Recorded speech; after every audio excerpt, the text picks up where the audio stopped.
Ew.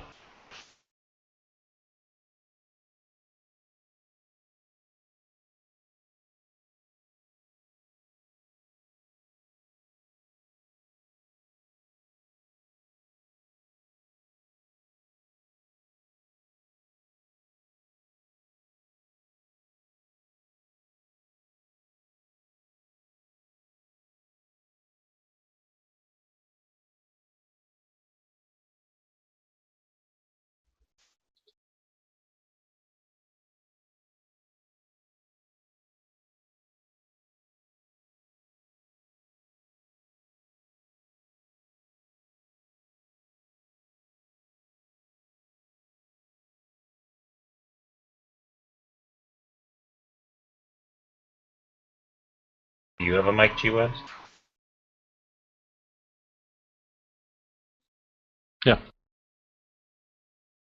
Pete, I have a mic as well.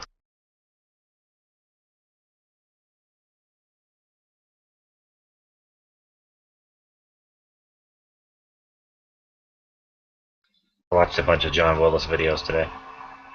John what? Willis from SOE. Oh, Yeah, is it John Willis or David Willis, something like that? yeah, John. Uh, Pretty funny shit. Uh, the outspoken fellow.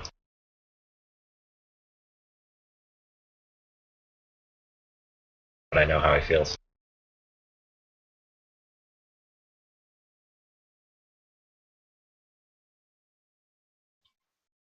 Does any of his videos talk about his lizards and snakes? I know I've heard of him, but I've never seen. I didn't see him in any of the videos. He's only got like 40 something videos, not a bunch of them. He's been doing them regularly, though, it sounds like. Yeah.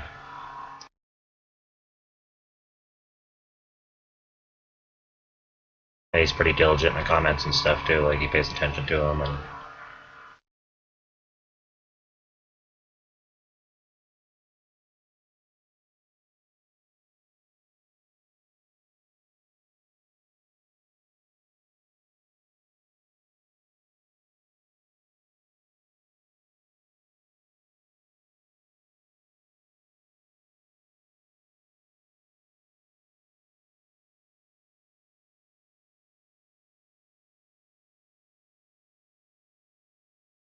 so Mandy was out on a hike with a school group recently, like up on the edge of the rim up here in the mountains, and she found a fixed blade hunting knife with an antler handle. And it's made by Case. Only the closest I can figure is it's 1930s, and I can't find one at all online anywhere that has the same fittings and exact specifications of this one knife. I put it on eBay. It's like all rusted out and beat to shit, but it's got a $50 bid already. With a antler handle? Yeah, it's a antler handle, and it's got a weird fighting pommel instead of their straightforward regular hunting pommel. Yeah, I saw And that. yeah, it's a interesting knife. And blade's all rusted out and stuff, but it's a good blade. I mean, it's possibly worth some money. Let's see where it goes here. I got a bunch of antler handle stuff on now, a bunch of antique stuff on right now, a bunch of old German stuff and American stuff.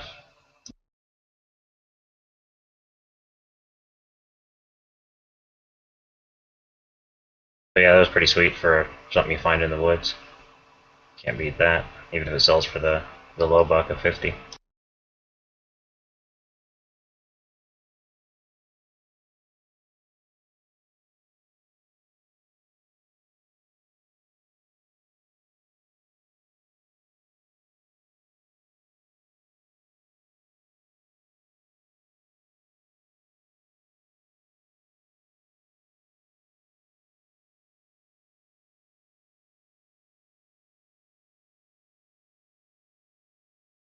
So G-Webs, what would you think about mounting a flashlight through the cooling ports on the side of the wood furniture of the AK, the Pat pistol that I have? Like how? Like Threaded running, rod going through? yeah, rod going through and then one rail on either side, or maybe even just a spacer on the other side. Because all I want to do is put a flashlight on it. I want to put a Surefire on it. I don't know. If you could put something, I'm sure you could put something with Kydex on one side. Heat it up, make it form fitted to the stuff, and then That's not a put bad a idea. Chicago screw with one of those, like they do on holsters, and Yeah. then screw into that through the rail on the other side. It would be better than just going through the wood, I guess, but it's still weird. But you don't have a Yeah. lot of options. There's no barrel to clamp to, really. Yeah, that's the thing is all I want to do is put a flashlight on it. I'm not looking for something that's super, as long as it's not going to break or burn off is my worry. Or damage the gun, obviously. That's my only worry is putting any kind of torque or tightening down the piece that you have to take off to clean it. That'll break an AK. They're fragile, I hear that. Fragile like an eggshell like that, yeah. But anyway, that's what I've been thinking. I've just been taping one on when I felt it necessary, but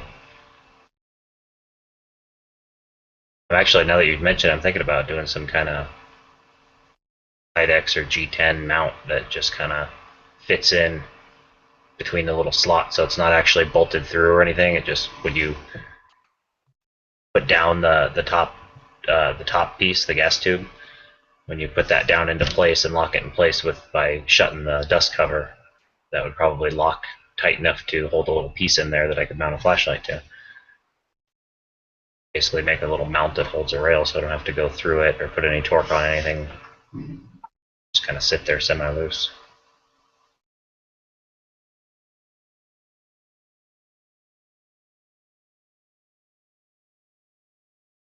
Also be universal for AKs pretty much, as long as the gas ports are similar.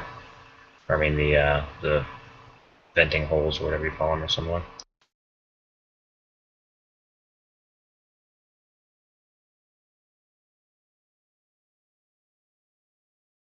I'm all designy. I got a lot of caffeine in me tonight.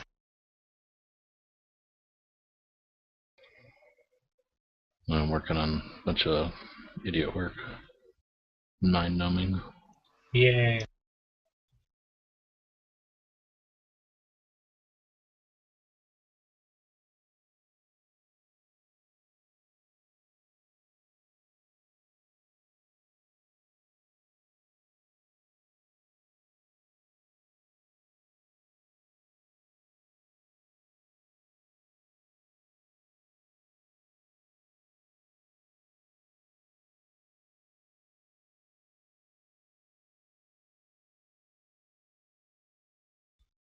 So I guess nobody's jumping over from the other one, and nobody's jumping in from the thing, from the Apparently chat. not.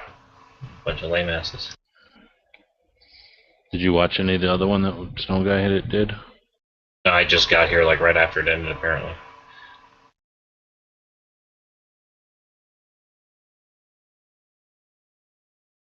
Grinding out a bunch of knives this week, so spending a lot of hours away from the table, away from the workbench.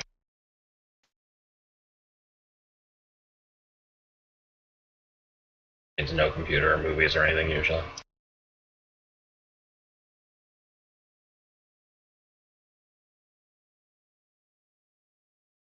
Got some kind of virus that won't let me run malware. Malwarebytes won't let me install it or anything. Well, it just got real because you were watching the chat earlier, right? Yeah, hey, and I hope I'm surprised you didn't use the vocabulary word that I taught you because they were lunching hard. They were all lunching hard.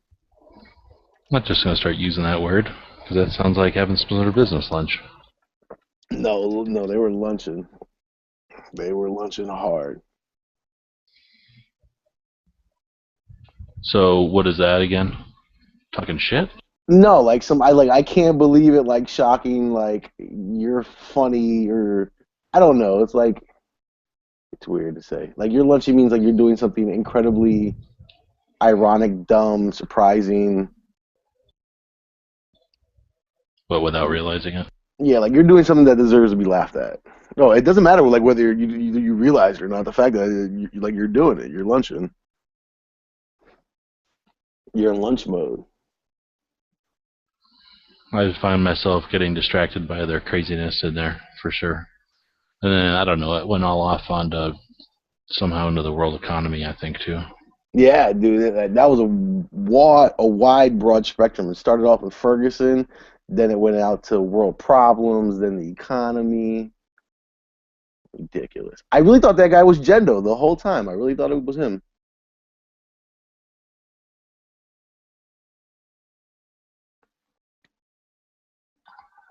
Who's Jendo? You don't remember Jendo? You remember Jendo. You remember. You remember. He's the one that just came in and told Yankee to fuck off, punch that guy, and drop the mic, and then No, like you. left with one of the kegs, right? No, that dude was a dude who had the dragon skin armor and like the fucking ACR and like the broken shade in the back or the broken blind. Like, dude, Oh, this I dude can remember was. Broken Blind. That was a long time ago, huh? Yeah, that shit was funny. I thought it was him. He sounded just like him too.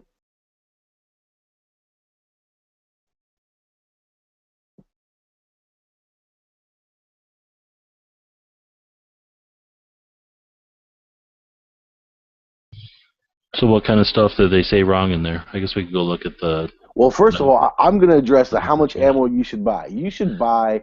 There's only Oh two yeah. things that should stop you as far as how much ammo you should buy. One is your space, because obviously, Well, or find get a out bigger. from. You should move and get a bigger space. That's always the Find out answer. from. Well, yeah, but find out from Huck where he's at with that, because maybe he's with them. All right, Huck. How much ammo should you own? It's much as you can possibly afford and find and keep on hand. So, like you said, space wise. Yeah, and my other answer to that was until your heart's content.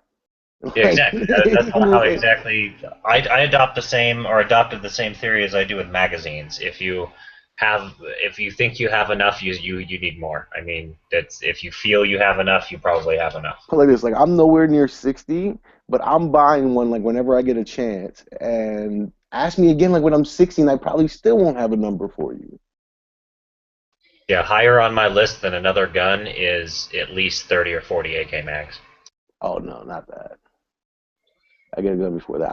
Like this is, you know how you guys buy like a box of ammo at a time. I buy like a magazine like that. I get my ammo in like cases, but I buy my magazines like one wherever I happen to be at, and they be on sale.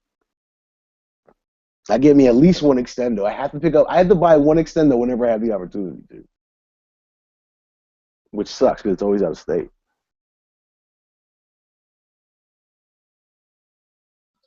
They were basically saying own as much as you can carry times 3 is I think the biggest number, I or can't maybe believe times it's 4. I can't believe it's to the power of something else. You know what I'm saying? Like, how's it times anything? It should be to like the power of 29. That'd be ridiculous. Well, I don't know, but they made it sound like having a lot of ammo, what they think is a lot of ammo, would somehow be space prohibitive. I did like Nathan's answer where he was thinking like whatever it's going to take me to get through the next ammo crisis, which you honestly really can't answer that question. So I don't know how he came up with a Well, number, he but was at least thinking of it like a shooter and yeah, not like somebody who's going to carry it all for some reason. yeah. Well, don't worry about it because I have a donkey in my backyard, so I'll just throw that shit. I'll throw ammo cans tied together on his back.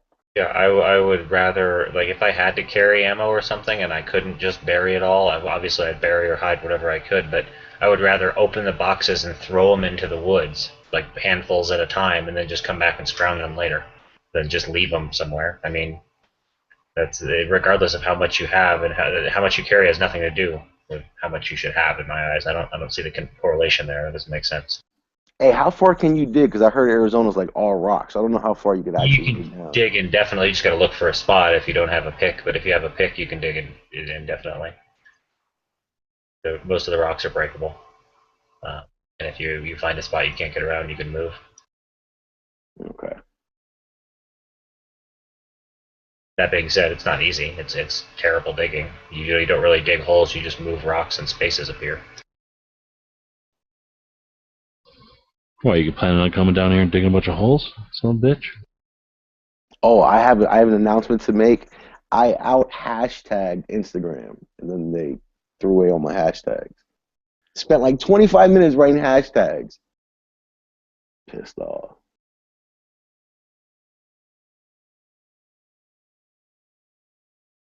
I don't take drugs. Did them all on your phone? I did them, yeah, because dogs. I Yeah, sat that's there. I wrote. annoying. I I probably finally wrote went about. and put a like a list of hashtags over there, and then that way I can go open up that page, copy them, You're and right. I should do do it that. because it's insane trying to type them Yeah, all. I know what you're talking about. it is. It bothered me. And then to lose them would make me upset as well. It took me like 25 minutes to I probably wrote about 75 of them, honestly. You just And I make them hit up, send. or did you go research a bunch of places that you I wanted had my to link to? laptop next to me, and I was looking at what you usually did and what other people I subscribe to as far as what they usually put. You know Yep. what I'm saying? So I had like a list of like 75 hashtags, push like post, and then I text my friend like I was like, yo, I just hashtagged the shit on my last post. They were like, there's no hashtags on your shit. I go, what? I look at my shit, no hashtags. So then I got to do like, then I did like 50, and they still wouldn't post. So I had to break them down and like set to Oh like shit. 12, and I lost a lot. I only ended up posting what, like 30 maybe, Ugh. 30, 40, like definitely less than 50. Wow. There were some that were done, like there were some that I put in there that I probably could have done better than that, but I think I did leave out Gherkin the tags too. I felt bad about that. You're probably gonna be mad at me.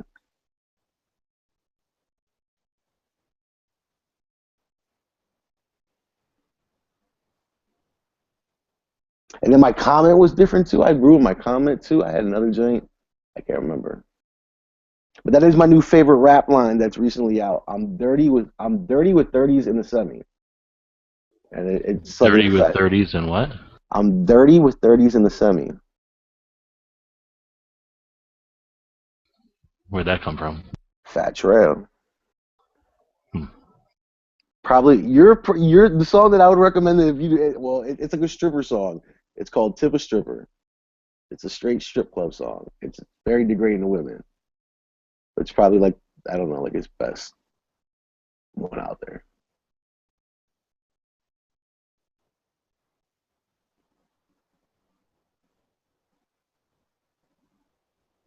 But yeah, so I out hashtagged the Instagram. I didn't know it could be done. I It's pretty good. And only on your like second post or something? like fourth or fifth. Frog, hey, I'll tell you one thing, if you put Frog Lube in one of your hats, and it's funny, I had so much shit out, and I had the littlest bottle of Frog Lube, and like you could barely see the label, and like they just liked it, I guess, because they had the hashtag. Yeah, it's like S4S. You know what's always funny? Like I don't know if what I would think would be big hashtags in YouTube, like Magpul or Daniel Defense, just hashtagging that. I don't know if that would work on Instagram. If you hashtag them and it's gonna make people come to you, you mean? I think you're more likely to get picked up by somebody who has nothing to do with like the actual company and to be like, whoever has a lot of followers on Instagram, but it's not. Yeah, it's probably possible. Yeah. Because there's got to be either applications or people that just use it by searching for like their favorite company or whatever. But you're right, I am starting to see a lot of the same pictures. Yeah, and that's because I only look by user's most recent picture. Like I said, if I should probably start searching just by AK, and then I'd probably see. Well, actually, you probably would see if they tagged it all the same. You'd see the fucking thing show up 30 times, also, wouldn't you? Let me check that. My Explorer isn't as interesting as I thought it would. Like I don't. Well, I mean, I guess because I'm not that active yet. I'm only like following like 40 people or whatever. Oh Only no, got like yeah, you gotta 25. follow a whole bunch of people. So once you get into like the hundreds, and follow companies and stuff, and then everybody that's out there doing, a couple a day ends up being something almost every couple of minutes. Yeah. In the middle of the night, mine'll sit, but like right now, let me go to my. You know what sucks? Like at 4 o'clock in the morning, I can barely find anything on the shit. It blows me. Yeah, that's annoying, but yeah, exactly. Like right now, my most recent one is 8 minutes ago, but in the middle of the night, it might go to like an hour. Oh no, my shit goes for like a couple hours. Yeah, just find more shit. There's a bunch and then I usually.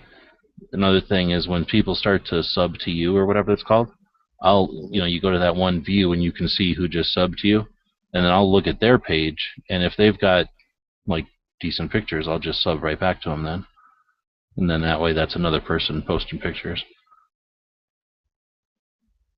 or another stuff to see in your feed.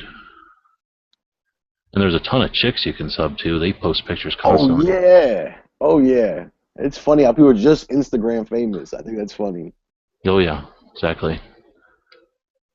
And there's all these little. Have you figured out any of the little running things, whatever they're called? Like, I guess they're not jokes, but anyway, you'll see there's like little things that mean stuff in Instagram only. You ever write with like those smiley faces? I don't have that shit. I Yeah, can't. Like, I'm a man, so don't do that. Every once in a while, I'll put a face in, whatever. That'll just happen though. You know, I don't do anything special. But I don't put like little money symbols and stars and shit. you see like the 100 ones. Keep it 100. Yeah, I don't know how to do that.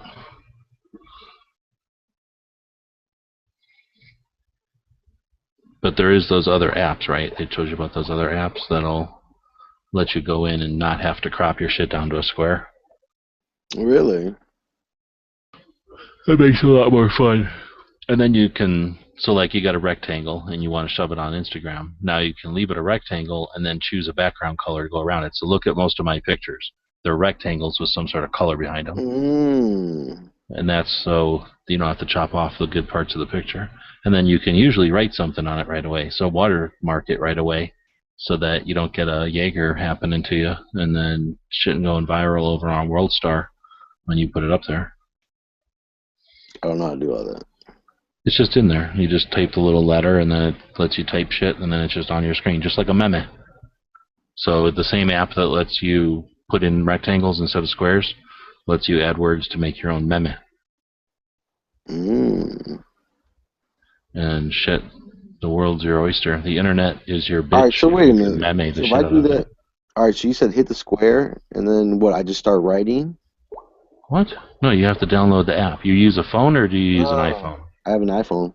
No, I don't know what to tell you on an iPhone. There's probably some name of it, and then you'll have to get that from wherever you get your apps from.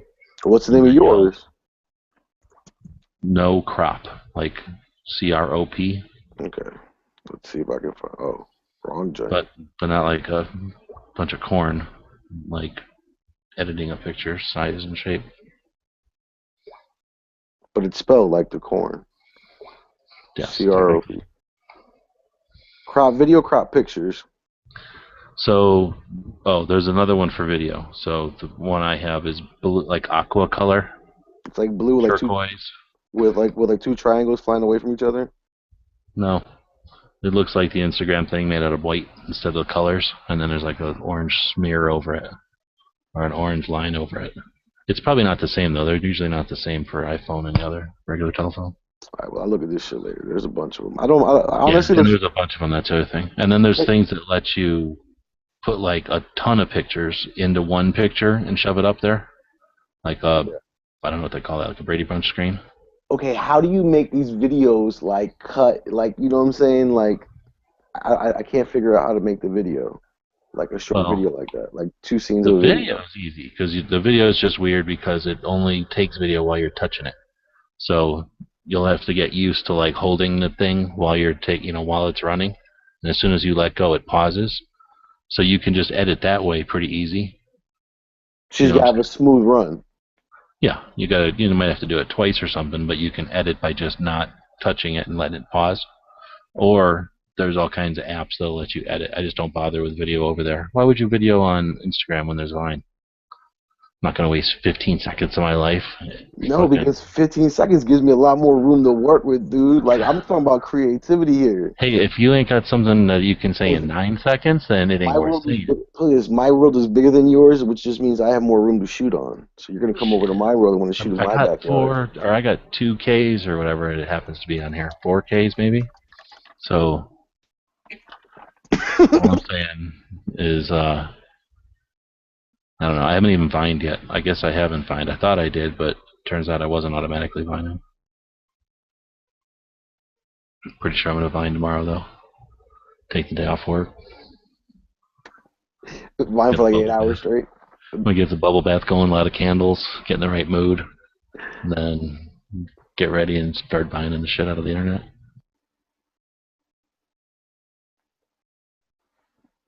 Yeah, so I want to learn how to do that. I haven't really fucked with it, but I think I could make that work.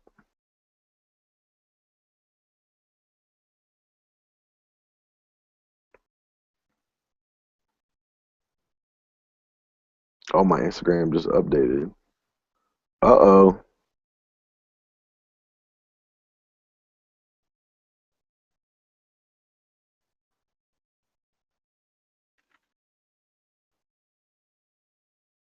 Can y'all hear my fan in the background? I swear it's a lot of shit. No. All right, cool.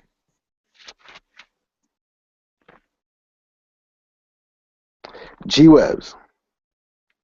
All right. So what kind of free floating handguard can I get for like $200 or less?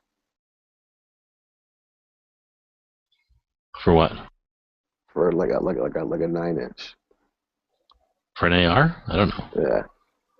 I don't know. Did Ralph go to sleep? Ralph's big in the ARs. Yeah, he would know. Oh no, he's AFK just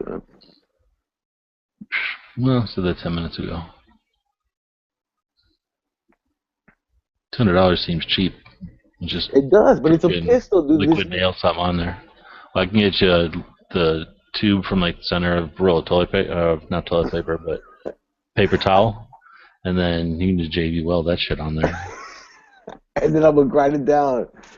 Here, then just paint it black, dude. It'll look exactly like a regular handguard, except it'll be even narrower. You don't have to worry about all that metal weight. That is super slim.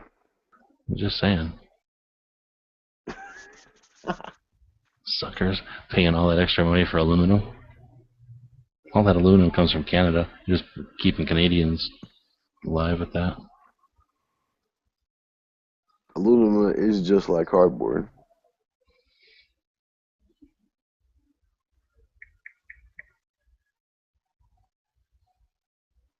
Wait, what? All right, let's see how bad this thing fucked up my Instagram.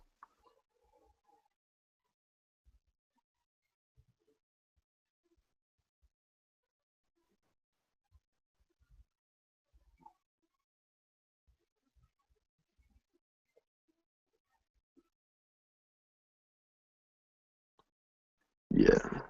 I don't do the push notifications. That shit blows me. You don't want to know immediately when someone Instagrams your shit? No, because if I just put something up that I'm probably gonna be checking it. You know what I'm saying? I don't want that shit going off. Like I Bluetooth my phone a lot. I want that shit dinging like in the middle of like a great song for the next like 10 minutes. I mean, enjoy my music. Turn my music up.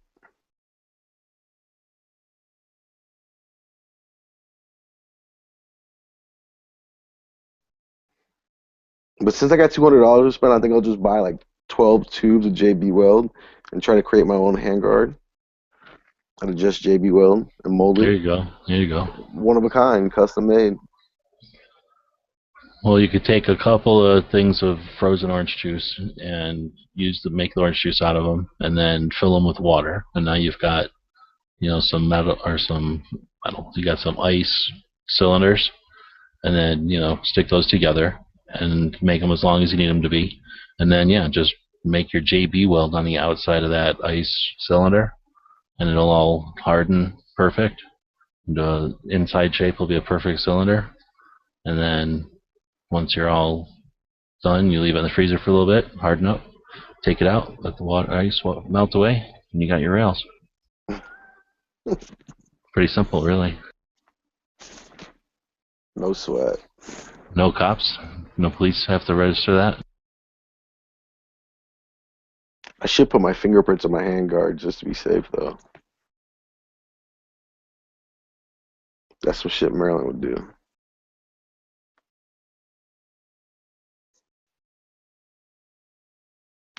That's funny. His shit's so dirty, too.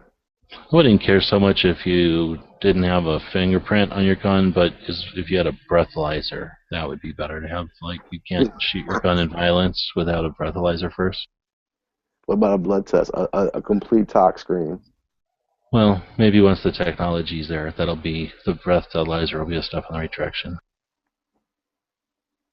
Because, we don't want the drug addicts using the guns violently.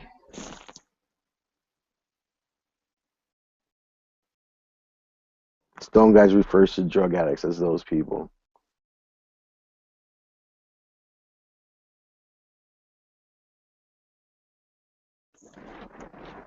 I wonder if Ralph come back. Can't come back, Ralph. Where you at? I need to find a rail. Like 220, maybe. Like if you show me something sweet, that actually it's 9 inches. It shouldn't really cost more than 250 for like the top joint. But Did you just ask me to show you sweet 9 inches? Because that's harassment. no, sweet 9 inch rail.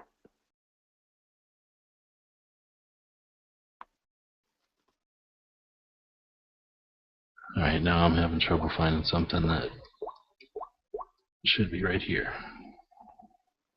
And I'm mad because I posted this picture upside down and my fucking big toes in that joint. That shit just blows me. Dude, you can crop it and flip it around inside of Instagram itself without any special add-ons. I don't know how to do all that shit. Stone Guy. You went to the Stone Guy School of Work on the Internet? Well, I haven't figured it out. I'm like, no one showed me how to do that, and you're the first person to tell me that I could do that, so now I'm going to try to play with it. Oh. It happens while you load the picture. What do you mean while I load it? Well, you mean like the 2 steps? Yeah, all the shit you click next to right away without looking. No, because I do that, but I don't see a rotate one. I think well, I don't know, because yours is goofy. I have a regular telephone, so mine is on the page when you first take the picture. I think right underneath it you can start fiddling with it. Not a lot, but you can at least flip it. So wait a minute. But do you take the picture with the actual camera on Instagram? You can. And if you don't, then it's on the next page, like after you choose it. There's like an option to start fiddling with it. Mainly, they want you to put on those stupid light filters so that it looks shittier. I raised my brightness on high on both of mine. I like to use one of the 70s filters if I'm doing a duck face, but if it's like a bathroom selfie, then I'll use one of the warmer filters.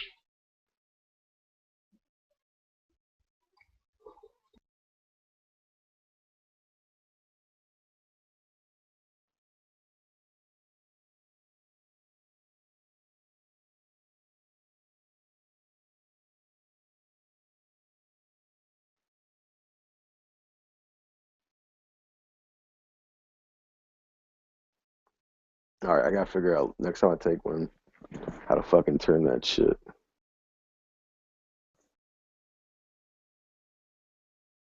But you're right. I should definitely start a document with like the 30 or so hash, like 20 or so hashtags that are guaranteed, and I can just add like 5.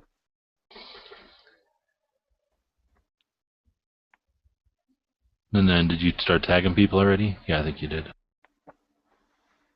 Yeah, I tagged like 6 people in that picture. You can only tag 20. Once you get to a certain amount, it just won't let you tag anymore. Oh, really? Well, I figured out that you can do that with hashtags too. Yeah.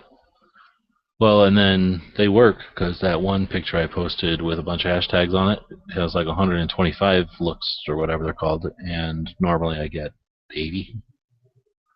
So. Looks or likes? Whatever. Like likes.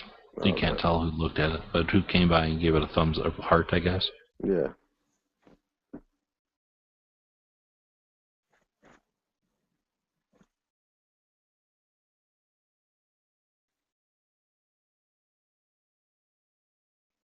The most I have is the one I posted up earlier, and that one has 25.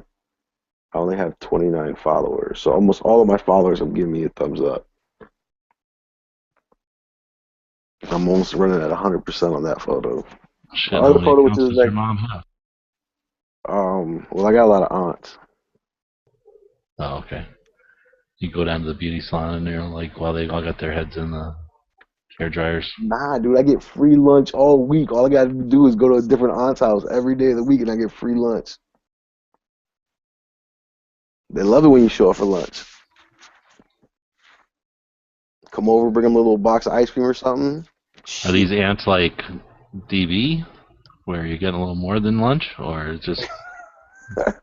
They might give you some cash, like, oh, you need like you need some gas money. Here's $10. More cash.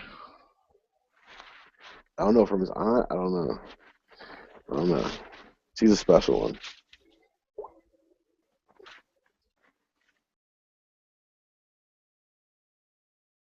His Aunt Tammy, Auntie Tammy. I wonder what he calls her. Auntie. Well, now it kind of sounds like the way he says like aunt anyway. So he just says aunt, and then T like for Tammy.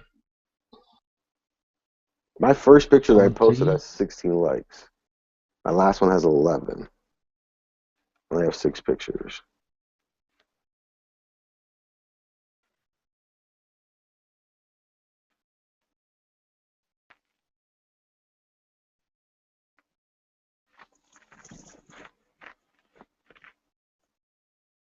Dude, so I'm thinking about calling John Willis tomorrow. Good move. He responds well to prodding via email.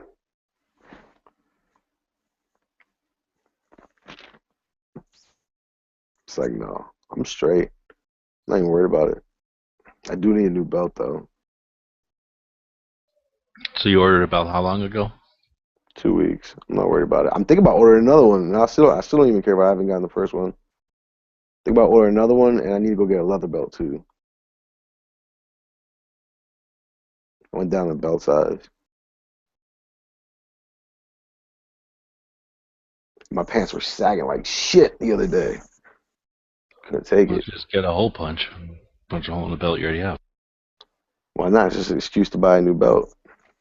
Yeah, exactly. That way you stay fresh. You know, like when you get like a new pack of wife beaters or like a new pair of socks, you put them on. It's good to get like a new belt every once in a while. I only had like one other belt. I just bought a really good belt. Why not buy 2 more?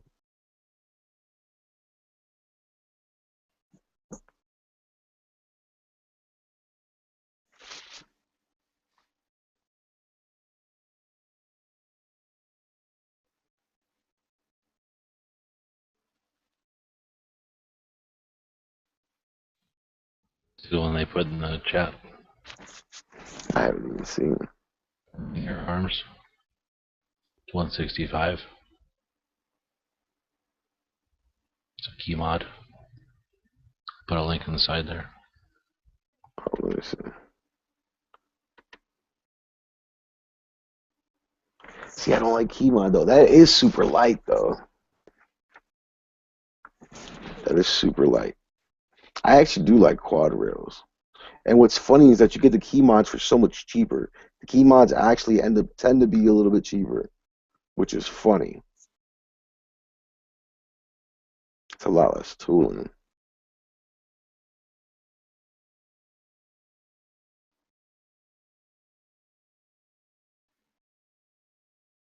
That's not bad. It still give me like 200. Do I get like any free little plates with it? Do I get a plate? Let me see.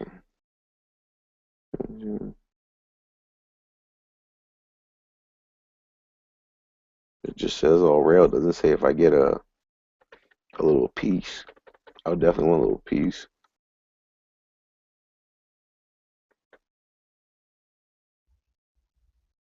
Well, the whole point is to be able to buy what you want for that, so why would they give you any? That's true. But then that gets me right to 200. At that point, I might as well get the quad rail. You know what I really want, what I would prefer to have. Nick is saying that they're going to do a big sale when they hit 300,000 on Facebook. I don't know how far away that is. Well, let me click on their Facebook little logo right here and see what they're at. These band ones are at 220,000 and a half, almost. That seems like. Wonder how fast they go through 75,000. I've been on it for like 6 years and I'm at 10,000. Yeah, that'd probably be like 2-3 years. Well, I suspect once they're bigger, they do giveaways and shit, and they get numbers faster.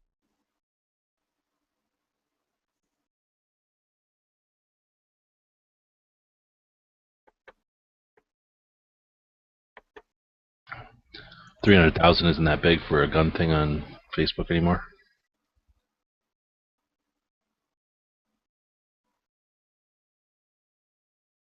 You're right.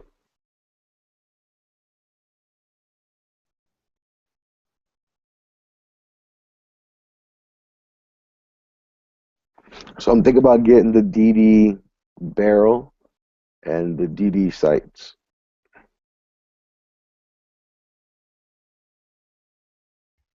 Daniel Defense? Yeah. Garbage. Yeah, right. No, I guess they're okay. I should get my money back.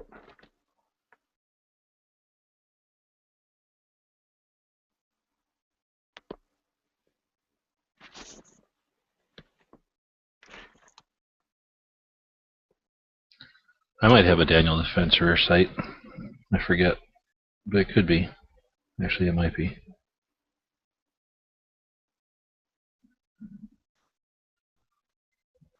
Well, see, there's this guy at the gun show that like always hooks me up with like really good prices. And so if I just go up to him and just pay him for all of like everything, I get a sweet ass deal. You know what I'm saying? Because at that point I'm spending like a couple hundred. Well, it's going to be almost 1,000 with him. I hear there's something to be said for that. And then I've even done things where if it wasn't exactly what I wanted, I still got it because of that same thing. That if you get it all, more and more you get, the bigger the discount starts getting to be. Hmm.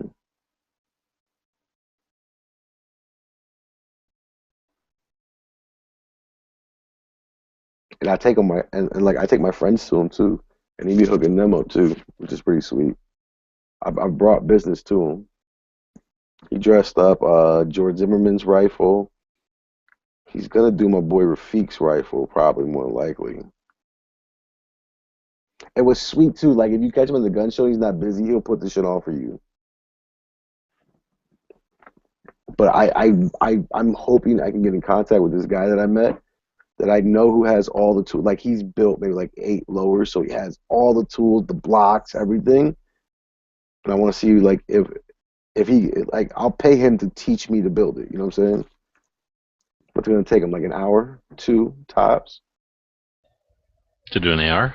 Yeah, to walk me through building an AR. Yeah, 2 hours. Uh, That I'll, includes time to bullshit and explain stuff, and you ask questions and him answer and that I'll kind of stuff.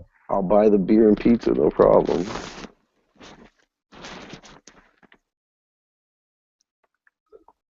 This is, of course, assuming you've already passed the ownership test. With flying colors, but they ding me on my vision, so I might have to go get glasses and then retry for my license. I don't think if you wear glasses, you shouldn't be able to own a firearm. But No, if you own a firearm, you should have to buy safety glasses. if you wear glasses, you get this big red X across your identification card, and that way they know that you're okay because you wear glasses. Well, it would be all right if you wear glasses, then you can buy a Derringer or like I don't know, like a Billy Club. But if you don't wear glasses, then you can own like a rifle.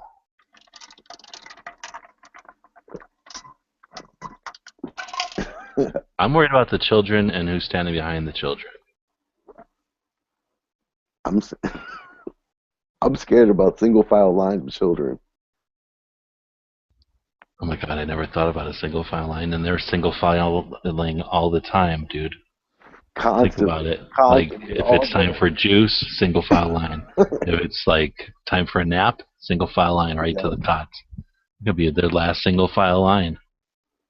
We should ban single file lines. That will I save. think that testing, it's morbid, but testing should be done on how many children some of these war bullets will go through.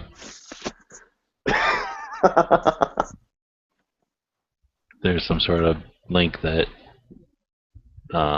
Talon is telling you to buy, for sure. Let's see. Oh, the YHM. I almost bought their barrel. Like they were the barrel with the 1 in 9. Hold on, this shit's loading. It's taking forever. Oh, this. Ooh, very nice. Is it free floating? Let's see if it meets the criteria. I like it. I don't see anything that says free float. One jam nut? What the hell's a jam nut? It almost looks free float. What the fuck is that thing? I think it's huge. Oh no, that's the end cap. Okay. No, I don't like. The end cap is cool. I saw Yankees. He has that shit, right? You've seen it before? The little like. I don't keep track of guns Yankee has.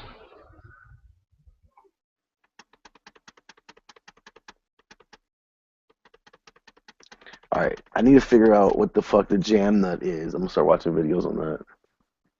Because why does it say free float? I've never heard of a jam nut. You know what a jam nut is? I don't know.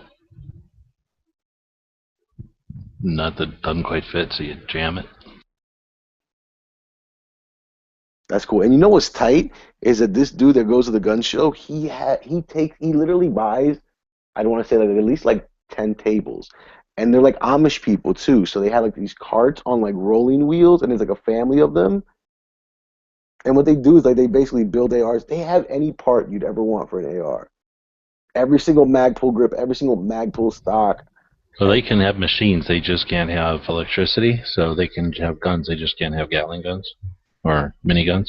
I have no idea. Well, they would need the electricity to run their machines. No, you don't need electricity. You can use wind or you can use river power. He cuts his own Or barrels too. He cuts his own barrels, and they're not cutting like how they showed in the NRA museum. like wine barrels, or oh, you mean gun barrels? Yeah, What do you mean he cuts them like on he a has lathe? blanks. Yeah, like he has blanks and shit like that. Yeah, you can run a lathe off of water or wind or critters or steam power. You can. There's a bunch of little kids too. You can probably make them run around in a big circle, like Conan. That's what I would do if I had a bunch of free power or free labor.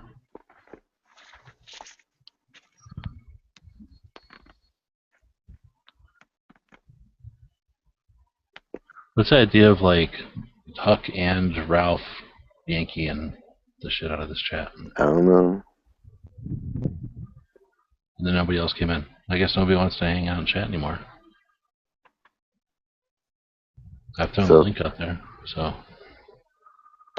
I haven't seen Talon in chat yet. He got on here the first week. He got on. He was like, "Yeah, I'm gonna join. I'm gonna join."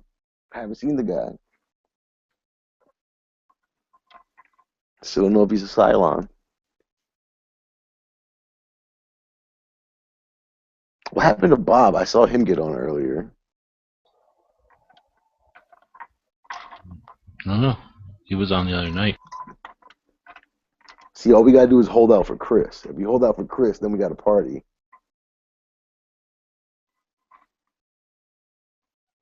He's more than like an hour away. I really hope he gets a really good used fucking press. I really don't want to see him get the $30 one. I really hope he gets like a smoking deal for like $200 on a really good set used. He talked to Beaver last night, Yeah, I listen. and he, you know, so he hasn't gotten advice yet that told him different than everybody. Everybody's given the exact same advice. I don't know anything about reloading, but I just hope he doesn't do it. Well, I'm just saying, I think he'll. At this point, it sounds like he's gonna go look for something used. What I'm saying is that You know what that he doesn't means? have. That means we will have successfully told him what to buy, and he'll have to live with that. He will. I don't know if he can. I don't know if he can though. No, that's the thing. He can't hear that. That can't get brought up to him, because then it might, you know, even if it's the best decision possible, he won't make it because he won't want to live with that. He might self-destruct. He'll like sell the AK or something.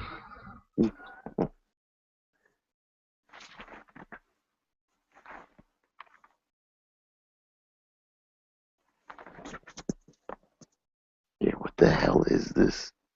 What the fuck is a jam nut? I'm so curious. I really want to know. 9.2? Oh no, I want 9. Oh well, 9.2 is actually kind of tight. I like that. Let's see. The fuck is a jam nut? these kids and this lingo these days. I tell you, it just makes one of those people. It's probably some sort of a dance or some way to shake something.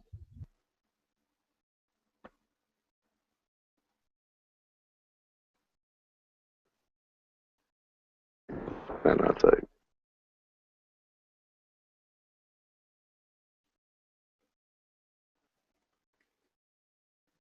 jam nut. If I don't get any, oh, installing free float. Let's see what this is.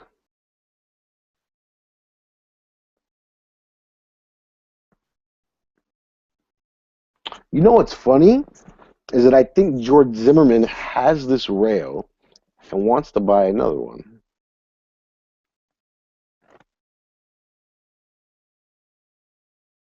So I don't know what he would do with that. I could probably get that on the cheap too.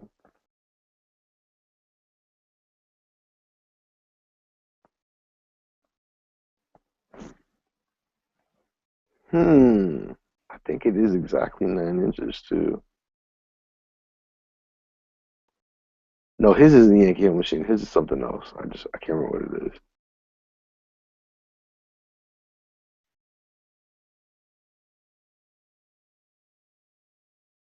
What the hell is this flathead looking screwdriver bullshit? Oh, Yankee Marshall, of course.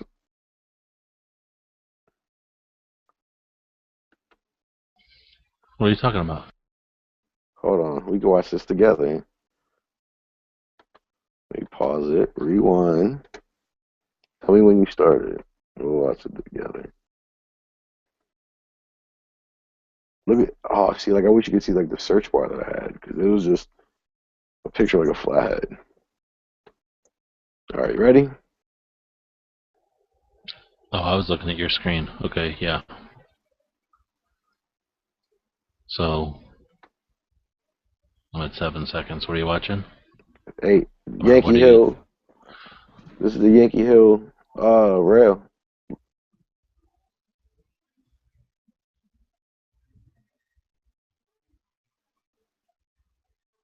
What does it use to not spin?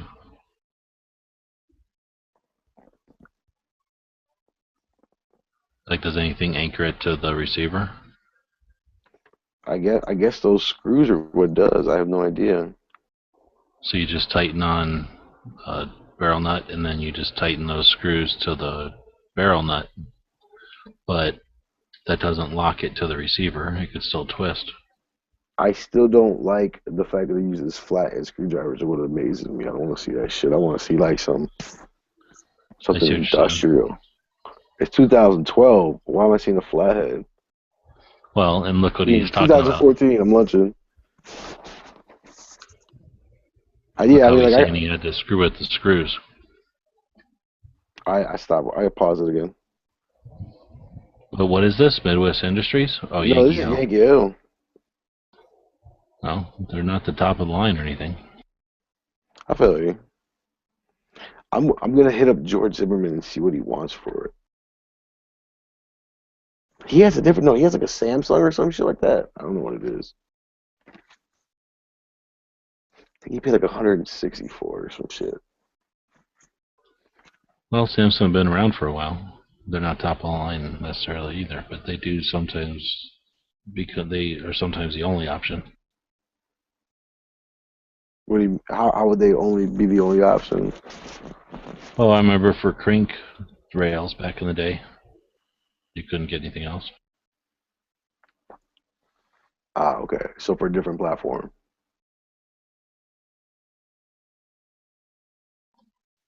Oh yeah, for AK, yeah, not an AR. And that was 2008 or something, or 6 even. So Samsung made they made handguards, like rail handguards for the AK for the. They were one of the first to make them for the AK, yeah. Not one of the first, I guess, but one of the first to make them on aluminum, maybe. I don't know. But back then, a lot of stuff was plastic for sure. And there weren't a lot of cranks, so there weren't a lot of stuff being made for it. Hey, we should prank call DV right now. At the Why? embassy, Yeah. or are they in a? I thought they were watching a movie with the president tonight. He's in the helicopter.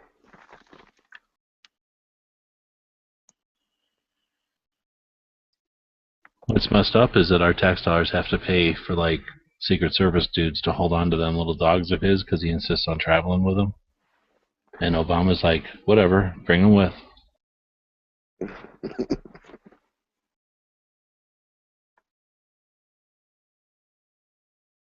So many tweakers at my gas station. Terrible, terrible Oh, is epidemic. that where you went? We were saying like all kinds of shit about you because you weren't saying shit. Oh yeah, sorry, I had to go get smokes. I don't like being without cigarettes right now. Because of your addiction? Yeah, the addiction is strong in this one. So, where do you go to that one? Maverick. I'm trying to think of what it was. Next to the Walmart? No, not Is that really. the closest one? No, it's basically like right when you turn off the highway to start heading towards my house. It's right there. I mean, that's where you turn. So No. I can get there without. I mean, if I were to walk there, I wouldn't have to hit any surface street or main streets. So you walk there? No, but I mean, yeah, assuming I was walking.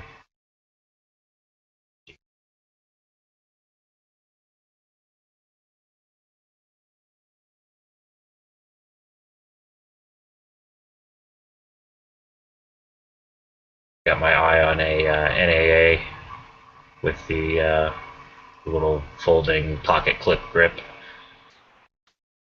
holster thing. Store right now. Why, is it cheap or something? No, it's. I mean, it's cheap for. I mean, it's not used at all. It's like brand new and it's listed as used, so it's pretty cheap. I think it was like 220, 230, something like that.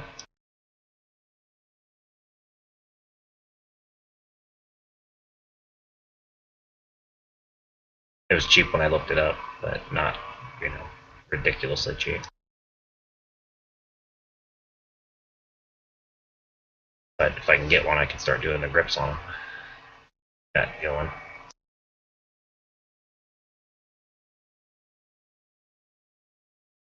Got a set of 1911 grips here. I just haven't had a 1911 to fit them on. Test fit them.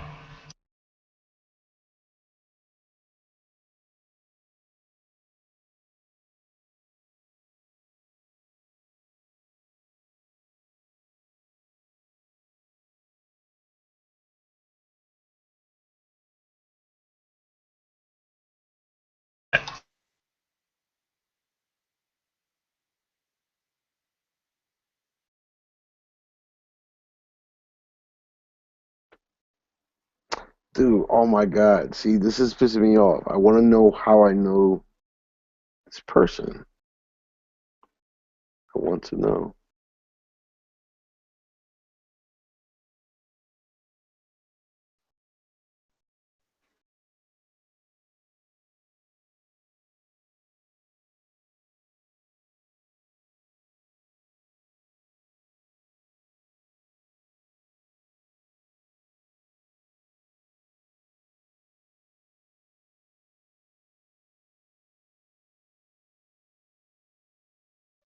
Somebody from the IG? Yes. I need to know who this is immediately. Mine usually say, like, your Facebook friend so-and-so Oh, is no, now it's on the not. IG. No. Well, there's 24 likes, so let me see if I can recognize who this would be. Okay, I saw it. Duh. That is interesting.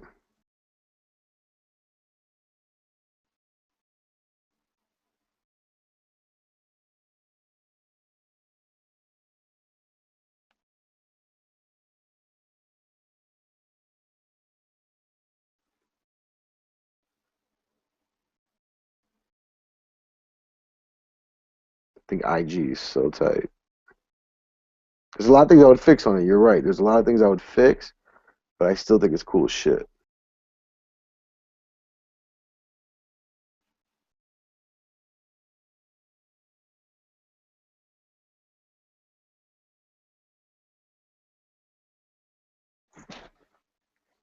All right, who's out there? Who's out there? Nobody's out there.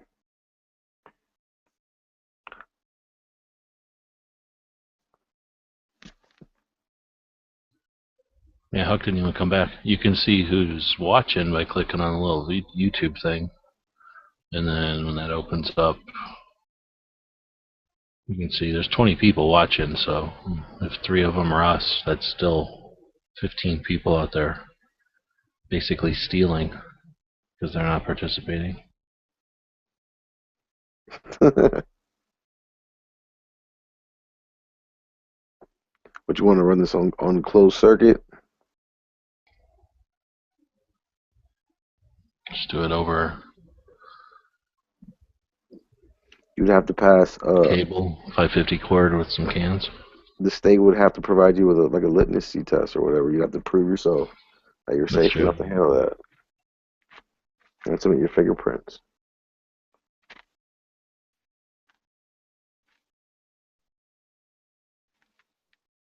Oh, those are cool.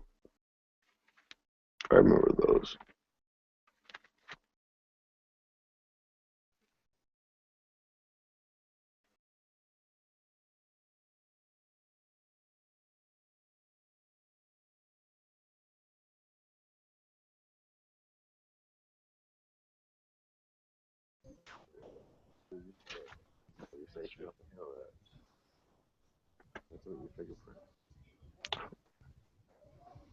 John the Man, what's up, dude? What's up, man? You guys hear me? Yeah. Are you Talon? Yeah, I'm Talon. What's up, dude? I'm not stealing anymore. Ah, you're not stealing by just feeding off the chat. No, Feel proud of yourself. I steal every night from you guys. It's great. You gotta tell a bad knock joke, or like, how do you do this? No, man, I came in here to tell you about the jam nut. It was driving me nuts. What's going on, G-Webs? I'm working. Oh, hey, Talon, you gotta mute the Gun Channel's video feed.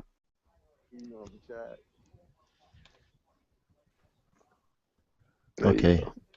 There we go. You're good.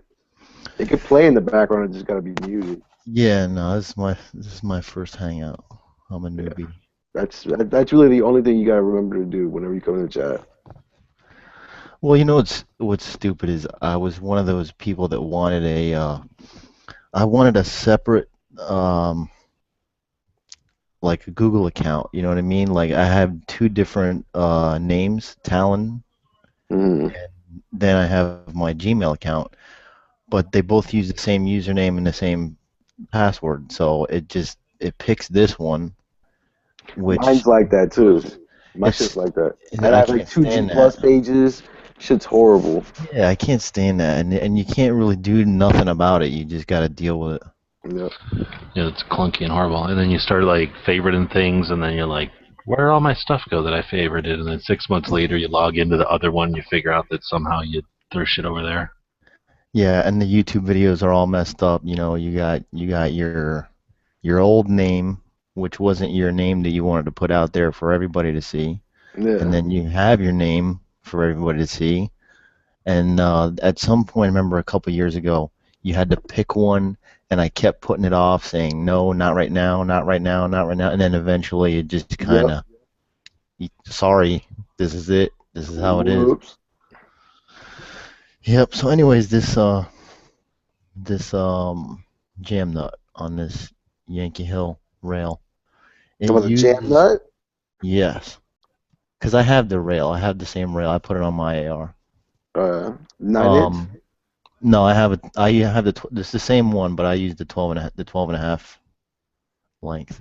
But basically you have the barrel nut. It's just like any other barrel nut on any other AR. The only difference is the outside of the barrel nut is threaded, real fine threads. It probably takes once you torque down your barrel nut, it's gonna take maybe 50 turns to screw on the handrail because it is a free float rail. Once you get it down to where kind of like where you want it, because you can adjust the gap a little bit. If you got a an optic that maybe you want to align up the uh, the lugs underneath so that they're perfectly spaced, you can do that. You just unscrew the handrail a couple of turns. But when you get it where you want it, there are two Allen heads, or I'm sorry, flathead screws on either side, but they're more like pins. Okay, so they're threaded near the top of the screw head, but once you start going into the barrel nut, there's like little grooves all the way along the outer edge, the outside of the barrel nut, and the You know pins what will you're talking actually, about. okay, they'll lock into the grooves, but see, because you only have the screws on, either On top side of it.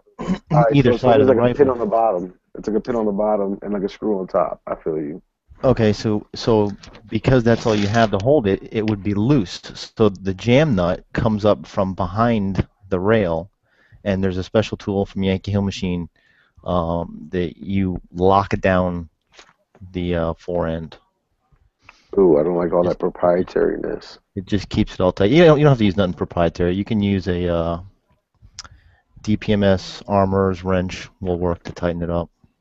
Okay. Somebody on YouTube's got a pretty good video of putting that rail on. But I like it. I mean, my brother has that Rainier Evolution key mod rail, and I was kind of I wasn't into the whole key mod thing, but once I felt his, it's kind of cool. I like it. It's really really light. Um, the only thing with that is being so light, there's very little heat sink capability of it, so you feel a lot of the heat coming off the barrel.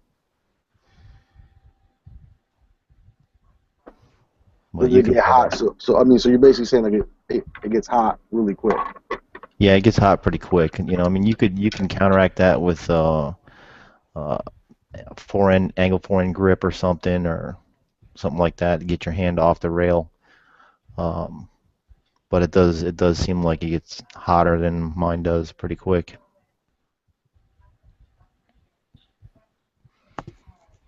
But I really like the way the Evolution rail goes on. It's modular, so it's one continuous rail right across the top. My rail, because of that jam nut setup, there's a little split in between the upper receiver and the handguard.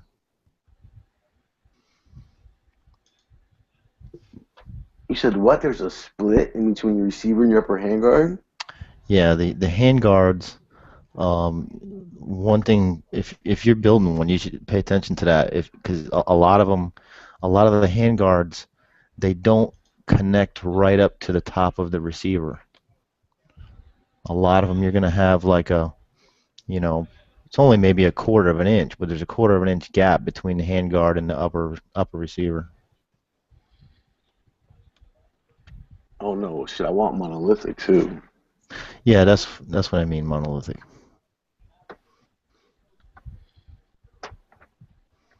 And that Evolution rail, when we put his on, it comes with shims, so it has to be shimmed to get it just right with the gas tube.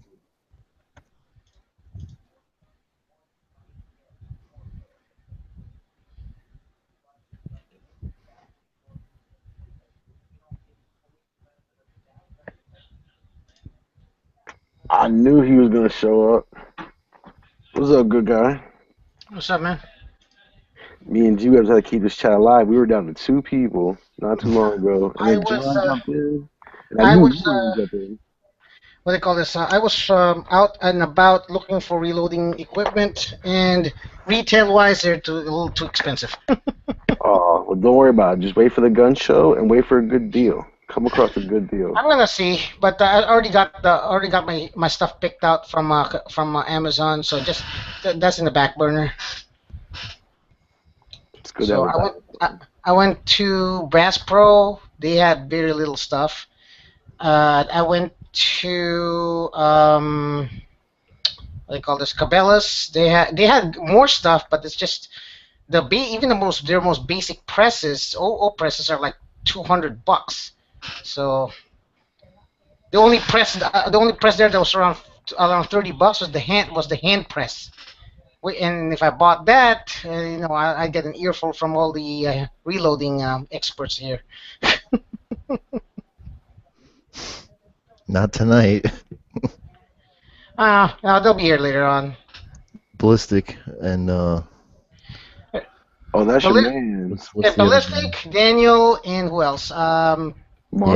Beaver. Beaver. I haven't seen a live chat yet where Daniel's not loading. Yep. Yeah. Yeah, that guy wants me to spend like a few $100s. So. Well, you got a few $100s already, so what's like another, like, I don't know, 30 days? 30 days. Well, I mean, like, however long, I mean, I don't know how long it took you to come up with those $200, 2 but... weeks. The gun show's about in 2 weeks. So. Oh, okay. No, I'm just trying to, grab. I'm just like looking for the minimalistic stuff, I can't get a C frame. I have to get an O frame, and all that. I don't know what that is. It's like there's a press that's an O, like it's all surrounded, like it's a shape of a letter O, and everything's in the middle. Then there's a C press where it's just a letter C. It's like it's Okay. just a one side frame instead of two. So, and they say, well, that'll flex. It's like, okay.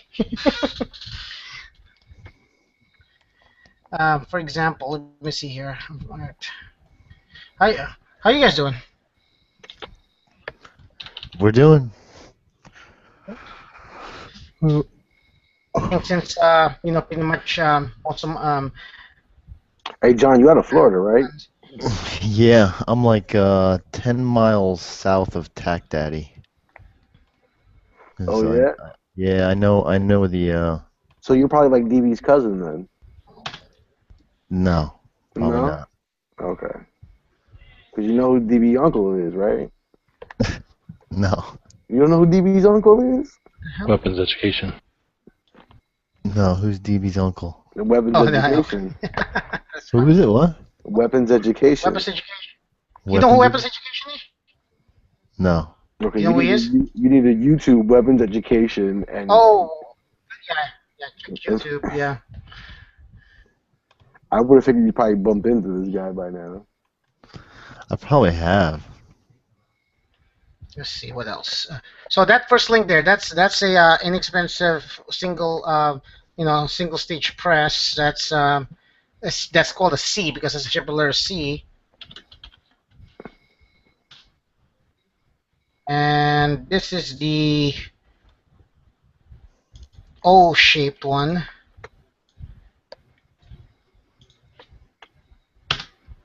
Yeah, that, and the second one's the O-shaped one. See the difference?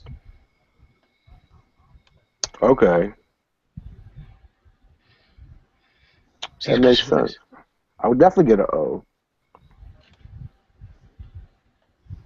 Of course you would. I would. You gotta realize, I mean, something like reloading is something that you buy like one press and it lasts you for like 20. You know what I'm saying? Like you buy it once and you're done. You don't ever buy it again. Yeah, but I don't know. People's concept of spending money is completely different from mine, I guess. It's like once you spend this shitload of money once, you're done. Yeah, but like I got a lot of stuff that needs to get paid that month.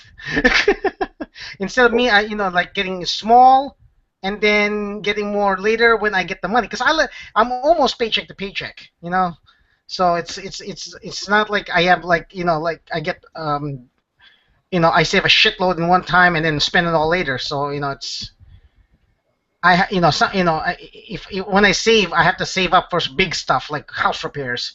If I still live in an apartment, trust me, I'd be getting expensive shit. Yeah, I hear you, man. That's how it is here. So, yeah, people tell me, "Oh, you need to buy this huge thing. That's hundreds of thousands." No, I'm just exaggerating. But and then you never have to spend it ever again. Yeah, but how much stuff I don't get to pay during that time that I bought that one thing. All right, Yeah. but let me ask you this. So if you were to buy, all right, well, let's just say like you buy the C one, right? Do you think you would replace it eventually? Yeah, in about 2 years, and then that's another Okay. 25 bucks. That's not much. 25 bucks? No, well, Yeah, I'll have 25. I will have 25 bucks in 2 years. That's the thing. it's You gonna know? take you. See, all right, well, all right. See, like now you're exaggerating again. What do you mean? You're How gonna do I have to. exaggerate? You mean I'm gonna be broke in 2 years? No, I'm saying you're telling me that you're gonna have $25 in 2 years. No, no, no, no, no. In 2 years, during the time period that I need to replace this, I will have that $25 in my pocket. That's what I meant. By the time, I'll have a new paycheck with $25 instead of spending a shitload at once. And then I'm gonna be like, crap. I don't know what's gonna happen next month. What if I have an emergency? And I don't have enough money. Well, I mean, you saved up to this point, and you're ready to spend it now. What do you mean? I haven't saved up to this point anything. All right. I mean, the money in my pocket can go anywhere if anything happens. That's why I spend in little increments, because I don't know when the next thing is gonna happen. I try to, if I didn't want to enjoy life, I wouldn't spend my money on anything. I wouldn't have a gun. I gotta sell shit. Yeah, and Side I don't have jobs my shit to sell. Yeah. Yeah. I was lucky enough that Huck wanted my katana, for $200, and I was able to use that towards an AK. Yeah. Yeah, I had my first gun that I bought. I had before I got into guns, and that's kind of like taking over my hobby life now. But prior to that was I was into like saltwater fish tanks and stuff, and I had like this huge 80-gallon fish tank saltwater reef set up, and then a few years back we had Hurricane Wilma came through here. Yep. And just totally wiped everything out. See? And it was like thousands of dollars down the drain. So it was like I was in a rock and a hard place. Do I start over, or do I sell it and do something else? And the thing sat there. Yeah, that's exactly. Fish tank sat here in my house, taking up God knows how much space between all the extra stuff that comes with it, for like 2 years, just cycling water. Eventually, I said to hell with it, sold it, and I bought my first handgun. Can you just go out to the water there, catch a fish, and put it in that fish tank, though? Yeah, actually, you can. I mean, it's I'm probably 10 miles from Fort Lauderdale Beach. You could. The thing That'd be is, super cool. So close to the coast. A lot of the fish near the coast, they're contaminated with something. They're gonna have something. Because of the oil spills, or what? Well, a lot of reasons. They get what's called ick. That's what it's called. It's like a bacteria that they get. That's just in the ocean. Yeah, that's just in the ocean, and yeah, some of the oil contamination that's inland. But it's a fish tank's such a pain in the ass. Guns are so much easier of a hobby. Oh yeah, I thought about getting a fish tank and decided not to. The reason I asked when I was a kid, we would do fish tanks, but we would do them with the same, like basically the water and everything from the nearby creeks. So we could just go catch a fish, put it in there, keep it for a while, and then get rid of it and get another fish. And then that way, anyway, we just had a lot of fun going through fish like that. I figured if you live near the ocean, you could do that. That'd be super cool. Yeah, you can. The fish are amazing. The colors and everything on saltwater fish I mean, you almost don't need a TV because there's always so much going on in the fish tank. And then you start getting into reef tanks, and then you got to have the correct lighting, and you got to kind of simulate everything that happens outside. You got to have a certain amount of lumens, certain amount of blue light as opposed to red light. Then now, because you have all this light, you got to deal with heat in the water. The corals, none of the coral. You see, you can go out into the ocean right off the coast here and catch whatever fish you want, but the corals are really what make the fish tank pop, really make it look nice. The corals, it's illegal. You can't just pull coral off the coast. So you pay super premium prices for that stuff. A lot of that comes out of Haiti, and they're making laws about that now. So I mean, the rock, which is basically just a substrate to have something for the fish to go in and out of. When I was doing it, it was $7 a pound for live rock, and you want kind of a baseline is like 1 pound per gallon. Okay, and that's just for the rock. And then sand comes with it. There's live sand and dead sand. You can go to the beach, take sand off the coast. Nobody's gonna say anything about that. But Is that live sand? Not like it is, but again, because it comes from the coast of Florida, it's contaminated. It's not what you're looking for. Yeah. Right, and the color is not what you want either. You can get some different colors from some of the other countries they get it from. Well, I watched that. I was in a hotel, I think, for a day, and I watched a series, like a whole bunch of those shows from the place in Vegas that makes fish tanks. They have a TV show. Tank. That made me want to get a big giant fish tank. If I was going to get a fish tank again, I'd get a giant one so I could have massive fish in it. Believe it or not, the bigger you go with saltwater, the easier it is. That's kind of what I figured. Especially if you're going to have to be dealing with a fish tank, you might as well deal with a massive one. Yeah, I mean, the more water you have, the less of a chance you have of screwing something up, because if you start getting these small fish tanks where you got to put a couple of drops of calcium and a couple of drops of this, one extra drop and you're going to kill everything you got. As opposed to, you're dealing with 100 gallons of water, it may create a little problem for you, but it's nothing you can't fix. There's room for error. Right, a lot more room for error.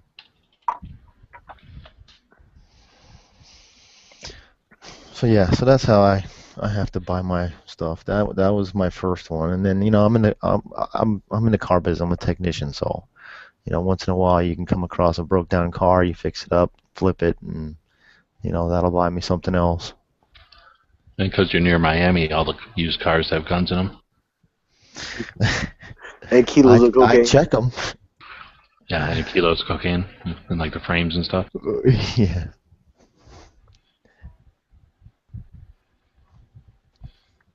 I got a cousin out in Plantation. Yeah, I used to live in Plantation. That's not far from here. My brother and grandparents still live there.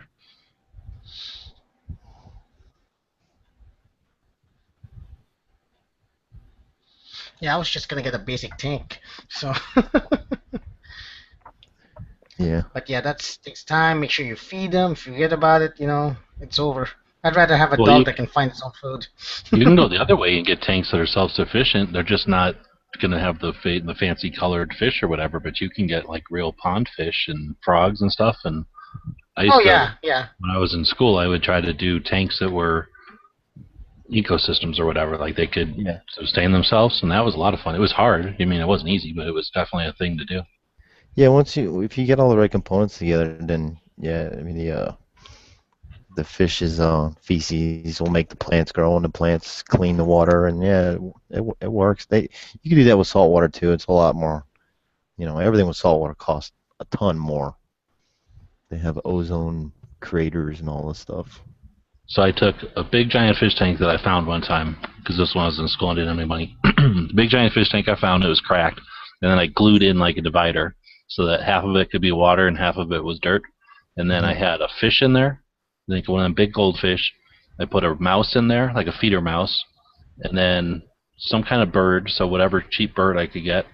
Oh, and then, sorry, on the top of the fish tank, I made like a thing out of chicken wire so that it was like a cage on top of the fish tank. So half the fish tank was water, half of it was dirt, and then I had like a log or a piece of branch coming out from the dirt up into the caged part. And I had a gecko, a tokay gecko, and a bird, and dang, I wonder if I put something else in there. I might have put a frog in there. So then, what do you think out of all that shit lived? Like, because one thing lived, right? The frog. You think a frog ate everything else? No, frogs don't eat shit, dude. Oh, I you guess talking they about can you swallow ate stuff. it? I'm gonna Oh, say sorry. Yeah, out of all those goldfish. critters, and this was I was all proud of myself, and I spent like I don't know my free time like building this thing, and then went out and bought all these cheap critters, and this was like the cheapest of of critters, like all the feeder critters that you feed to other critters, right? But anyway, so sorry. There was a bird, a gecko, fish. There might have been a snake, and then a frog and a mouse. Sorry. So what was your guess? Snake, And then frog, and mouse, and what else? there was a bird. I tried to have a little bit of everything. I wanted this to be like some It's either the bird everybody or the lives in snake. harmony. So anyway, they all ended up eating each other, and one thing lived. And then I'll tell you what happened to the last thing. So sorry, if you guessed, you're saying the snake? No, the snake was little. Sorry, it was like the size of a shoelace. It did not win. So the bird, No, bird did not win. the mouse. Birds, you would think it's a mouse because the mouse can like pretty much eat anything. What was You my know, other option? I'm gonna say the goldfish. Well, no, because everything would have had to fall in the water. It turned out to be that fucking lizard. A tokay gecko is like a horrible, mean little lizard that costs nothing because nobody wants them because they're mean. But they're pretty big, and they have a really big mouth, like, size-wise, so they can bite like a finger easily. But yeah, he ate everything in there, and it took him like, I don't know, like an afternoon. Like I thought, I was like, oh, this will be interesting, because I've had mice before, and if you don't feed mice enough, they'll just turn on each other and eat each other. So I knew something bad was going to go on in that tank probably, but, it was my little play of land or whatever. I was going to see what would happen. If I remember right, this was a long time ago now. I left, like, put everything in there. I was all proud of myself, and I left, and I came back. And it was pretty much like the first time I came back. Like, pretty much everything was gone. I'm like, damn it. And I was trying to figure out what happened, what ate what. And I kind of figured the mouse would win, too. But anyway, it turned out that damn lizard ate everybody else, and then was just like lived in that cage for a while. And then one day I'm just looking at him, and he's like hanging out on the branch, just looking at me, and then he kind of like smiles at me and just drops dead and falls into the water. That's fucked up. Yeah, I was like, all right, well, took it all apart and got rid of it. That was pretty much the last time I ever tried having tiny little critters like that. We got a ton of down here, and they're everywhere. Iguanas. Yeah, man, they're everywhere. These things get huge. They're like gator-sized anymore. Really? That'd be awesome. Nah, dude. And they're They're like fast, too. squirrel. Yeah, dude. Like imagine squirrels. All right. Well, I have a lot of squirrels. So imagine instead of squirrels, there were iguanas. I'd freak the fuck. I'd want to shoot them with my 22 every time I saw one. Now, half the reason I was moving out to Arizona is we don't have that big of lizards, but we got big lizards out here, and it's awesome when you're just walking along the fence or whatever, and there's a big old lizard hanging out. That's awesome. But are they as common as squirrels? Yeah, they are here. We don't have squirrels at all here, so they're more common than There's some squirrels. squirrels here. I've seen squirrels Not in here. Tucson. Not in Tucson. Yeah, we got squirrels up here in Phoenix. But are they like common? Like I see, like I could probably see maybe like 24 squirrels a day. I see. We don't have that kind of not tree. You got to go like to a golf course. Maybe there's some squirrels or something, but it's not a natural thing out here. You'd have to go up a hill, up a mountain. It's wild those when we get a cold snap down here, which is like maybe 2 days a year, where the temperature dips below 50, 45 degrees for maybe 2 days a year. All these iguanas, they freeze up. They like drop out of the trees, and they're all over the place. Dead? Well, they get like comatose. Yeah, they're just cold-blooded, so they pass out. Yeah, or whatever. yeah. So a lot of them will pass out, but depending on where they fall out, if they fall out of a tree and they're 30 feet in a tree, some of them hit the ground and that's it. That would suck. But they're everywhere.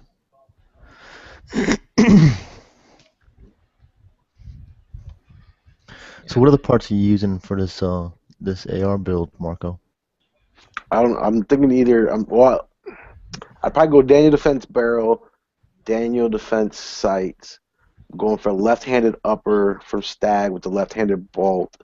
Got to get the ambidextrous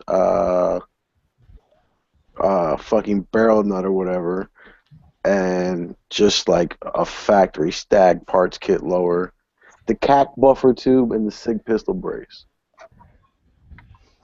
Yeah. I put an Armalite two-stage trigger in mine. Lower Mhm. parts kit, Armalite lower parts kit, and they have an upgraded, their own two-stage trigger, and it's not bad. I mean, if you'd rather a How much two-stage, is that? offhand, Because what's the Rock River one? The Rock River one's like what, $50 or $60? I mean, like, I'd probably splurge like an extra $50 or $60 for like a slightly better trigger.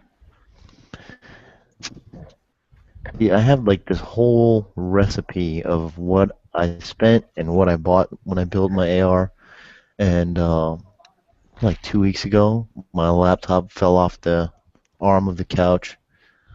Screen like totally flipped off, so it's like in a pile of parts. I'm trying to piece things back together with eBay. So right now I'm using my wife's laptop. So I'll see. I don't have my recipe here.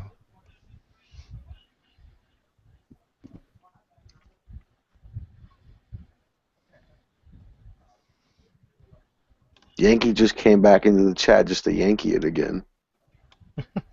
Yeah, we were talking about fish tanks, so.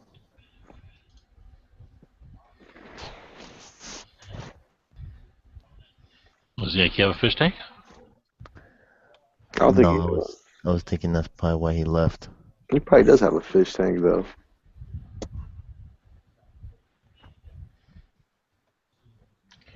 Yeah, he's a 1%er, right? Well, yeah, when you buy an AK, in the spur of the moment, you buy 2 AKs. plus 4,000 rounds of ammo out of nowhere. Yeah. And a week later you buy another one. Yeah, and a Saiga and a Vepr 12. See, if I'm gonna build me an AR one day, I'm looking for just I want to piece it out, and I want to start with just a basic M16 with carry handle upper receiver. You wouldn't want No the rail. screw on, like you want the built-in? Yeah, the one with the upper receiver is it has the one piece. That's a classic. Carry- You'd probably go for the A2 stock too, because I know you like the longer length of pull. I do like the A2 stock. Yeah, believe it or not, when I was in the army, I hated it. I hated the length of pull. I wasn't used to it. It was first time shooting rifle. Okay, when I first joined the army, I would shrink my M4. When I got an M4, I would shrink that all the way down You also wear a lot more to gear. nothing. Huh? You're also wearing a lot more gear. I mean, like now when you go out to the range, you wear what, like a T-shirt? You know what I'm saying? Yeah. Yeah, well, I did. Yeah, that's another thing too. I did wear an LBE, so with lower beam equipment, so it does kind of make it a little bit more uncomfortable. So, but yeah, so now I prefer a longer length of pull than a standard needle length of pull. But yeah, if I just need to get like any what do you call this, decent lower. The most important part is the carry handle upper. Get a decent 7 and 9 You barrel. can actually get those for cheap. You can get those for real cheap. Like I remember my gun shop, Oh, yeah. I had like hundreds of them. They were just sitting on them. Oh yeah, I know.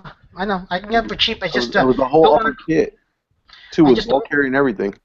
Yeah, I just don't want to get I just want to get into another gun anytime soon, another system anytime soon. So I think Sportsman's had That's true.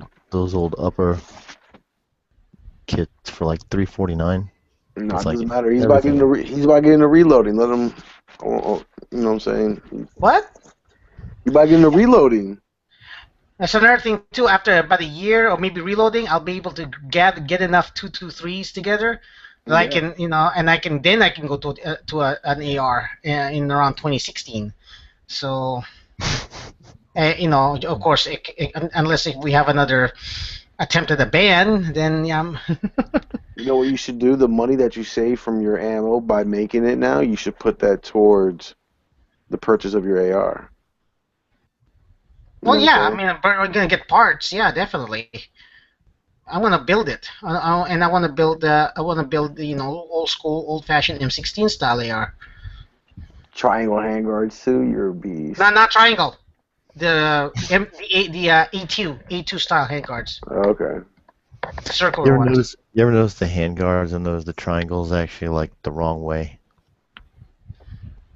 Like you would think, Yeah. the It's like wider down the part. bottom. Yeah. Well, but building your own AR it's awesome. It's like I really want to, but I don't want to go through the process of buying a vise, buying a block. You know what I'm saying? I'd rather just borrow. So I wouldn't mind paying someone like $50 to spend like 2 hours with me to show me how to do it, and I'd still buy like the pizza, maybe not beer if I'm paying you $50. you don't know somebody with a vice? No, but the blocks too, and I honestly, the only thing I don't want to do myself is push in the little roll pins on the trigger guard because I would hate to break off a tab. That doesn't happen. Yeah, It's gotta be such a spaz for that to happen. I can't even imagine. that aluminum's a lot harder than you think. Okay. That's two things: people being complete spazzes, and then people buying garbage, and then going, "Oh no, it's the same because it looks exactly the same. I'm just saving a lot of money. Oh, my part broke." Like, Yeah. that's the only two And you people can that break those. you can get the blocks and stuff you need on Amazon, dude, cheap. Like I think We don't I really need a bought block for anything. No, I mean, if you're gonna torque the barrel nut, I would, I'm not gonna put my upper receiver like clamped into the vise. Well, you put your Yes, you lower, could. you put a mag in the vise, and then you put your lower on the mag, and then you put your upper on the lower. Yes, I actually I didn't use anything for my lower at all. I did. I mean, you could do that right on a bench. I didn't put it in a vise at all. The only thing that I used a vise for was to torque the barrel nut, and I had to get I bought a milled upper, so I couldn't use the plastic clamp type that goes around the upper receiver, and then you put the bottom portion when it's like clamshelled together into the vise. I had to get it's like an actual block of aluminum, and it just has the cuts and like two fake pins, just like you would pin it to the lower receiver. So it's just a block of aluminum with the same pins like you would pin it to a receiver, and you clamp the block. You clamp the block and the top of the receiver in the vise. I just use like a piece of cardboard so I don't mar up the top rail or anything like that. And you can clamp it down pretty tight. That way you can get some decent torque on it.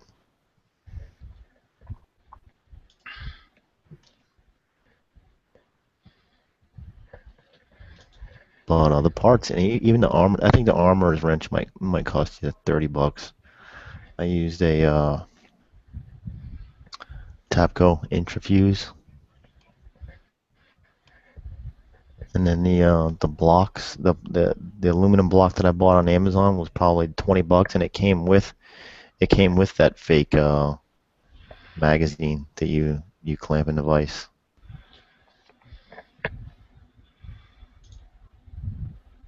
But what's cool, I mean, then you got those parts, you have them. So if you want to build another one, or do one for a friend, or sell them.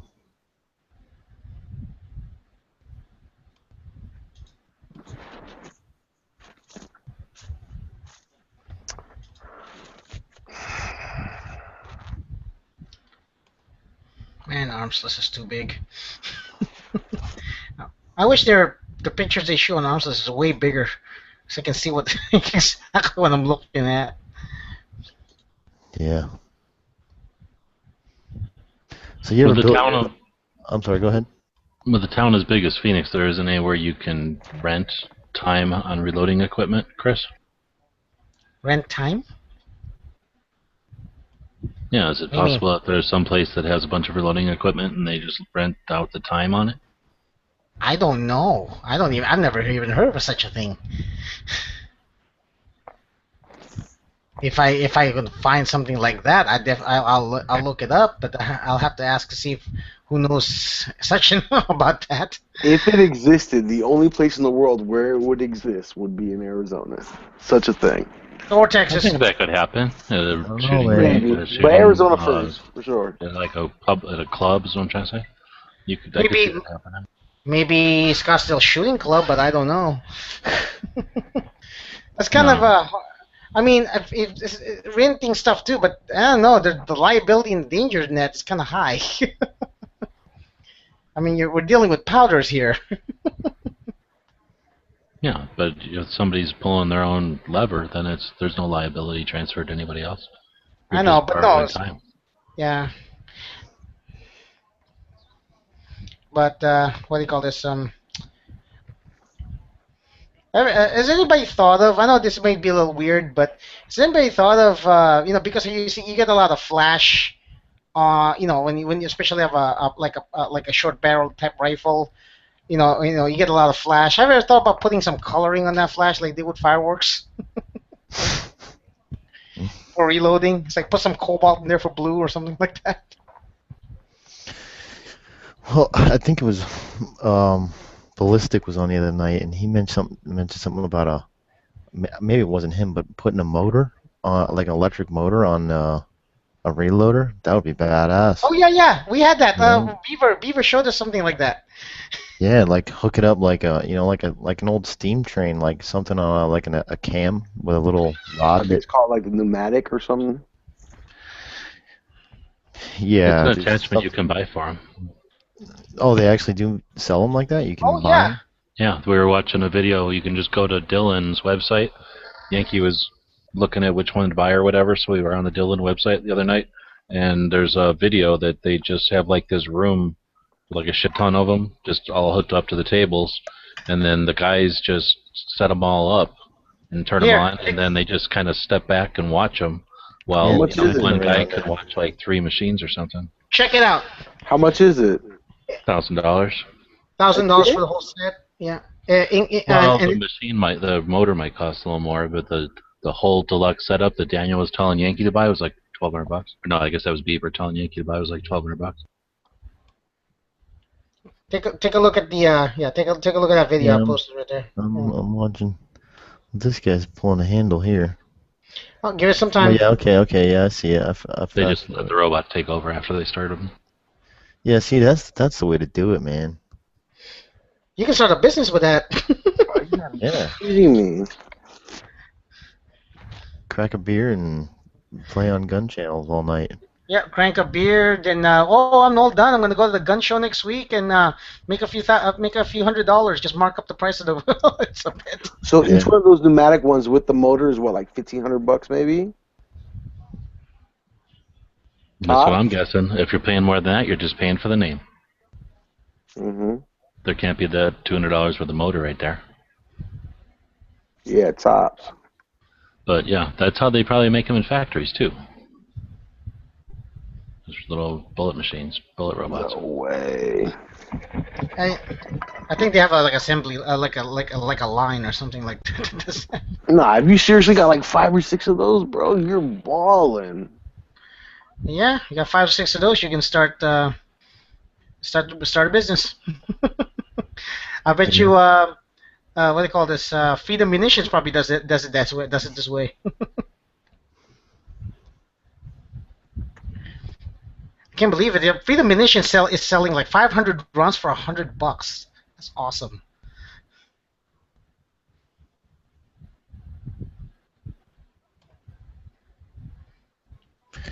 Hey, G-Webs, you ever I know you're you're the AK guy. You ever thought about building your own? Sure, I built a whole bunch of them. You built them like from scratch, like trunnions and receiver plates and all that? Well, they don't build trunnions, no, but from parts No, kits, I know. yes. Yeah. But assemble them from parts kits, yes. I got interested in that in like 2004, and then in the process of going to gun shows and buying parts, I met a builder, and then I went up and I guess you'd call it apprenticed with him, or basically helped him out to do, his work, so that I would learn the trade and see all his parts and use his machines. So back then, parts kits cost me, well, less than $70, and receivers, the flat receiver was like $10. So I could build an AK for under $100. Wow.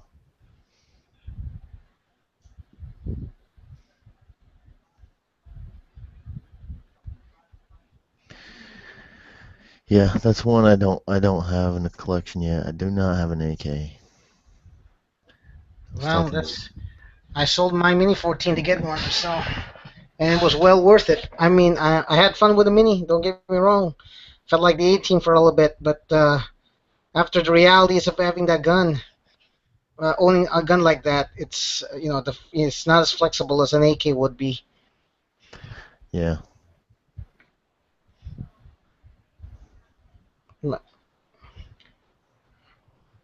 And it didn't help. The J&G all of a sudden came up with a freaking Wasser 10 for $500, and it's like, what? Yeah. How are the newer Wassers? G-Web Oh, they're today? great. They okay? Oh, I love them. Yeah, my Wasser runs like a champ. Are they Yeah, they're pretty good. Are they using the detents and the size of the receiver? Or are they doing something No. else? No, they do them without the dimples. Yeah, they just put the metal brackets in there. They're still technically like the old school, single, that accepts only single stack mags. They just open them up and put the, did they change the bullet guide on that?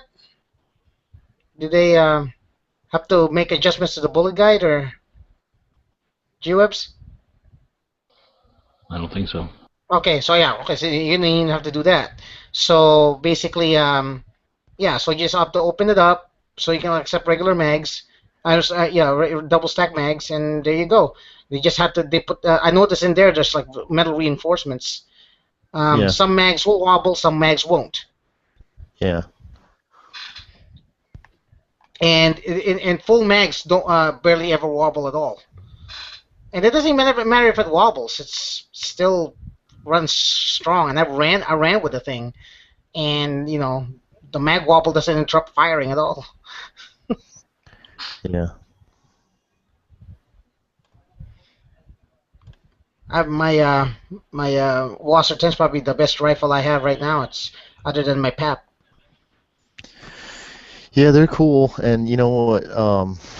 Now at least down here, that's like the only ammo they have on the shelf anymore. The 7.62 Tula. Oh yeah. They got hundreds and hundreds of boxes of that stuff. What are you having a 223 shortage over there? We're not having a shortage, but cheap stuff, yeah. I'm talking like Walmart. That's kind of weird because here we got plenty of cheap 223. And Simba Scissor by 39 does show up at Walmart from time to time, but most of the time I have to I have to go out for those. But 223 is plentiful. Like $12, $10 range, like American Eagle stuff. I know people are looking for like the $8, $7, the Tula 223s. Those are rare. That's because they are, I don't know, they're just sought after. But yeah, my Cabela's has a lot of steel case 223. Never a shortage of those, and they have cheap brass ones. So Yeah. again, maybe one day,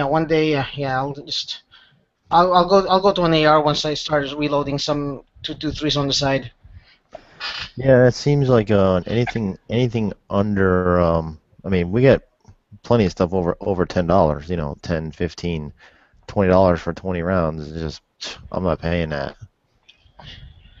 I think the cheapest, decent you can get brass that we have is PPU. I think it's Raleigh maybe. Or is it? I don't know, but I've shot it before. It's not bad, and it's like $8.97 for 20. There is one disadvantage. There is one thing that's gonna be bad for me when I become if I ever decide to reload. That means I'm gonna have to go to our local free range here and troll the place for brass. That means I'll be competing with the Mexican families over there trolling for brass.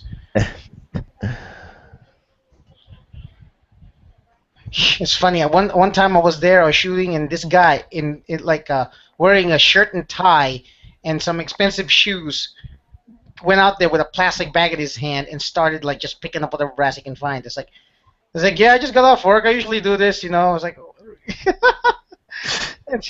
it's like, damn, you'd ruin your good shoes for brass, really? Yeah. It's like reloading. Yeah, that can be a sick. That can become a sickness. I'll be like brass, I need to get some brass. Yeah. Yeah, I worry about that. Someday I may decide to get into that myself, and then that'll become a whole nother hobby in itself. I'll be Oh like, yeah. I have to carry a gun just so I can collect brass. It's like, hey, this is my spot now. Yeah, you can go over there, the other range. I'm taking the brass here, okay? Yeah. Will it change your mind on letting Bob stay in your house if he'll help you reload when he's there? No. Sorry, Bob. I got a perfectly good 20-foot camper, man. No. He's still not gonna let me stay in his house. No. Come on, just park in front of your house and plug in. No. Maybe run my drainage tube to the sewer drain. No. National Lampoon's Christmas Vacation. There's lots of trailer parks around you can park at down there, and lots of Canadians are in them. Down in Tucson, there's. Good for the old bones, in that heat. I'm in Florida, man. You want to talk about Canadians? This is the. Oh yeah, but you get the French Canadians. Yeah. Yeah, we got the French Canadians. Yeah, those are the shitty ones.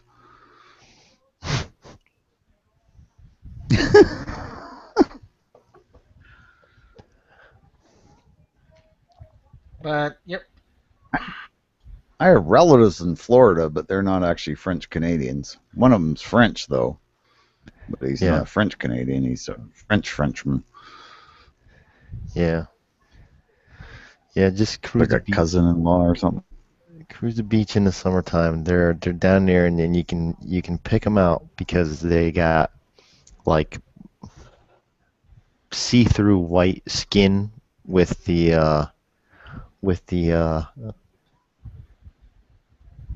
bikini bottoms. Yeah, the 1970s Speedos. Yeah, man. Yeah. It's like, dude, they should check that at TSA. They shouldn't allow that stuff down here. It's bad, man. Yeah. The Quebec people from Quebec think they're Europeans, so. Yeah. Apparently, some girls don't shave their armpits either, so. Yep, I've seen plenty of that. Yeah. But we got a little. Yeah, bit we're of more everything. civilized out here in the West. Yeah. We had I think they said a couple some Haitians washed up on shore down in Miami just this morning. Some Haitians. Yeah, Is that like when dolphins wash up, except that they're black people that are, Bob, are you on a rolling in the surf? computer? Are you on a computer, Bob? Yeah. Look at that link I just put in there. Okay.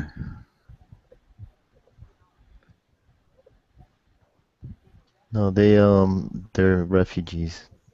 They may have started off on a raft or something, and something happened along the way. Oh, okay. Coast Guard has to go out there. And... But they were alive? No. Oh, they weren't alive, so No. they were like floaty ones. Yeah. I found a floaty guy in the river one time. It was pretty gross. He was green. I don't know what like Haitians would look like when they were all blowed up like that, but Yeah, I don't know. I don't want to know. I'm just a different color. I don't know. I'm not interested in the floaties. Oh, cool. I got it. Hey, thanks to you, Abs. I'm gonna bookmark that.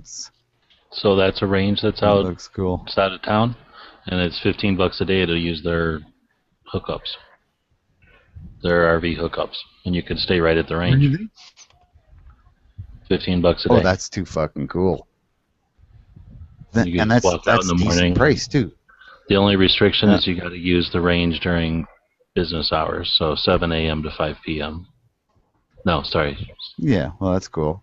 Oh no, I guess it is 5 p.m. Yeah, well, that's So, yeah. cool because after 5 p.m. it's like the drinking hour. Yeah. I don't know. Maybe get a suppressor and bring it out there. You guys got any of those digital names around you guys yet? That is so freaking cool, man. I gotta put them on. I'm gonna bookmark that one. Yeah. Me and Chris have both shot at that range. Yeah. Oh, neat. There's a tiny little town out there. Not really. There's like one store out there, but then you're only like 15 minutes from town. Oh, yeah. I'm fine with that. Yeah, go to town in the morning, get some, maybe have breakfast. Otherwise, I got like a stove I can cook. Yeah, there's a little place for breakfast right outside the range that's awesome. Where are you at? This place. Where are you at, Bob? Man, that sounds perfect. Where are you at, Bob? What? Where are you Where at? am I at? Yeah. We told them that you're already on your way down here. Oh, you're home. Okay, whatever. Oh, God. No, he's in Phoenix. Oh, fuck no, man. I gotta fix my trailer. He's between Huck. He just I had the left tire Huck's blow out. Yeah. On my way there. Sure. You guys are mean, man. You probably had them worried I was going to show up at like 11 at night. Bang, bang. Hey, Chris, I got some beer. I'm sorry, I didn't hear that part, and all I did was like, you'll probably just have a shotgun in your face, but yeah. Well, I just know. I was just like, some weird guy showed up on my door. I would never go up. Anyone I've met on this that thing, I would never go bang on their house unannounced at 11 at night. Yes, keep it that way. That would be just stupid. I still had the Dennis Quaid reference to Christmas Vacation in my head.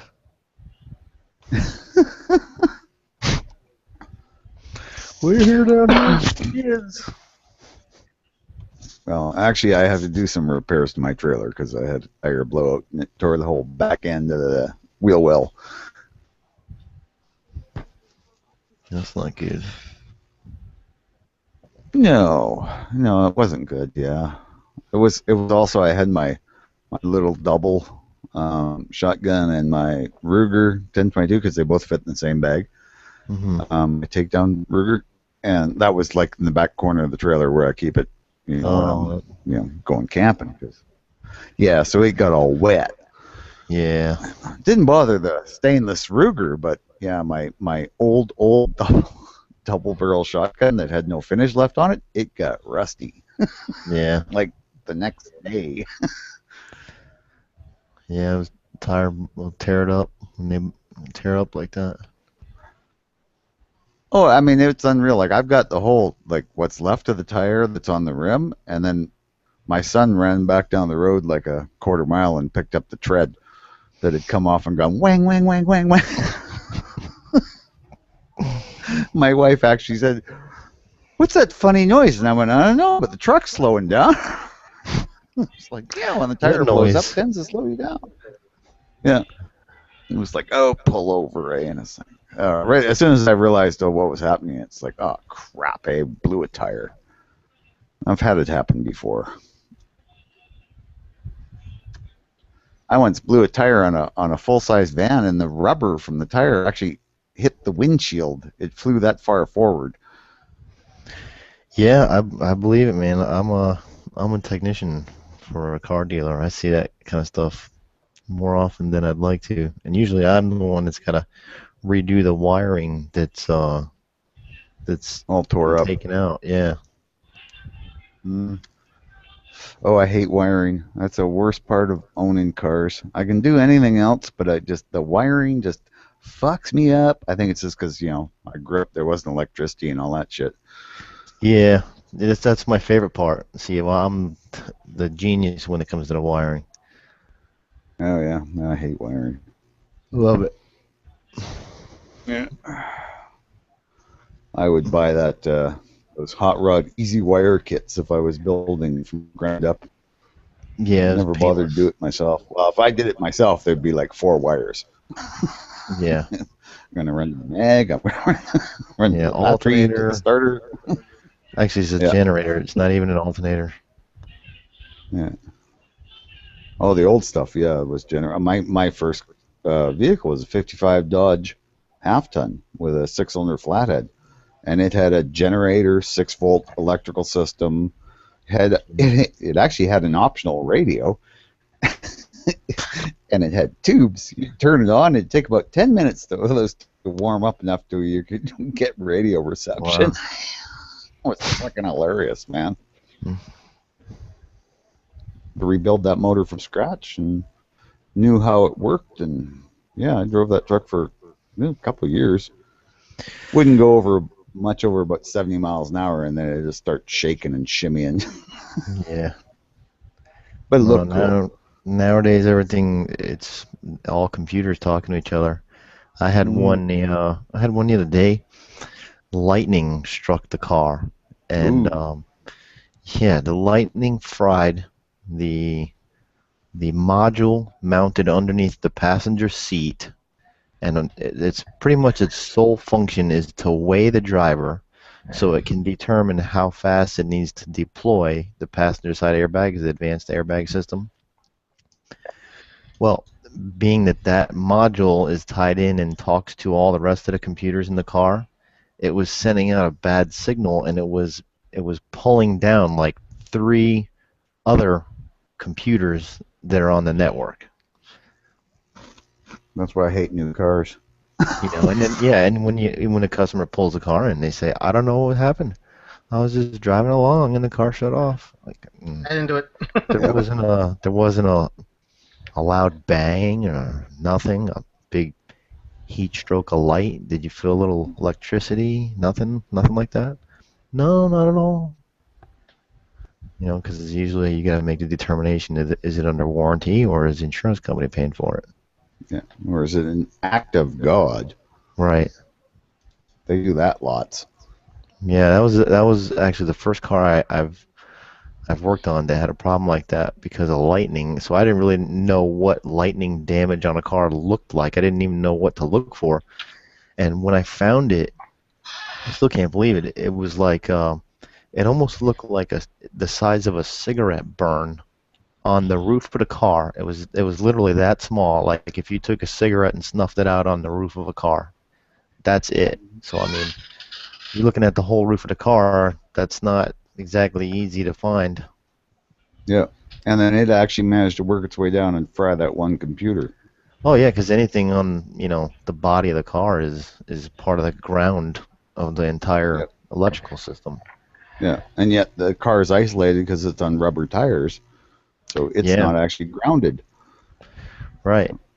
Yeah, So power's got to go somewhere. Yeah. That's why you never want to be on a lake in a boat, because that's grounded. Yep. Yeah, you get hit by lightning on a boat in the water, you're pretty much dead. Yeah. So Yankee's been hanging out here for a while. He's got as much. Yeah, he's probably not actually there. He's probably eating or something, or yelling at his kids, or God knows he could be out at a roller rink. Bartering ammo. This is funny. There's a product out there that basically it's like a grip that allows you to count your rounds. Really? Yeah, I've seen that. It looks like a video game. Here's a link. Here, my last link, not my the other link. I'll talk about that later. But my last link, here. That's for the Smith & Wesson M&P, but it basically tells you how many what do they call it? If you're running low on rounds, it'll go dark. There's even ones that are what do they call this? That actually tell you the number. So this one is for the built for a 92 FS. Why wouldn't you just count them? Huh? Why wouldn't you just pay attention and count them as you're firing them? Because that wouldn't be because in this country we can have way more than 6 rounds in our guns. Exactly. It's like that Alien movie, right? It's like that Alien movie where the guy looks at his assault rifle and it says, "Oh, you got 64 rounds left." And then, 20 rounds left. I was just thinking about that. It's like, G-Waves just hit the nail on the head on that one. It's like, why did you count your rounds? Because you guys can count with one hand, with one hand, and while we have to count to 30 most of the time. Okay? Yeah. And then some. Yeah. That's that's one of the reasons I want to be down there half the year is because I can then shoot 30 rounds. I get all my yayas out, then I come back up here and I'm all kumbaya with nature and everything, and go away, bear, don't bother us. Buy a house in Montana. Blasting. Cheap land over there, so almost empty. Oh, I'll tell you, I've been thinking of buying land down there. I mean, it's cheap apparently. Apparently in Las Vegas you can buy shit just dirt cheap, like stuff in the suburbs, because like the place is just like getting emptied out or something. I don't know. Really not in an economic crash or something.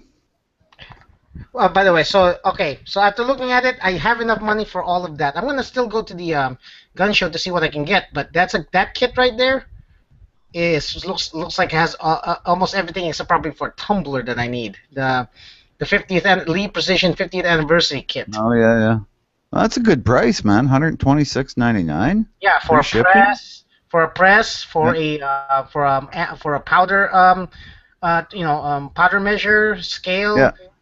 What do you call this? These are I think that's a primer or a priming tool. Those round things, that's where you put your primers in. Yeah, that's a priming tool. Yeah. So all I need are dies and a tumbler, and a media separator. You don't really need a tumbler. I mean, that's how do you propose to clean a shitty freaking dirty casings? You don't really need to clean them that much. I mean, it depends how many times you're going to reuse them, but I mean, you can reuse them 2 or 3 times before you have to clean them. Well, no, the ones I found in the range is grungy.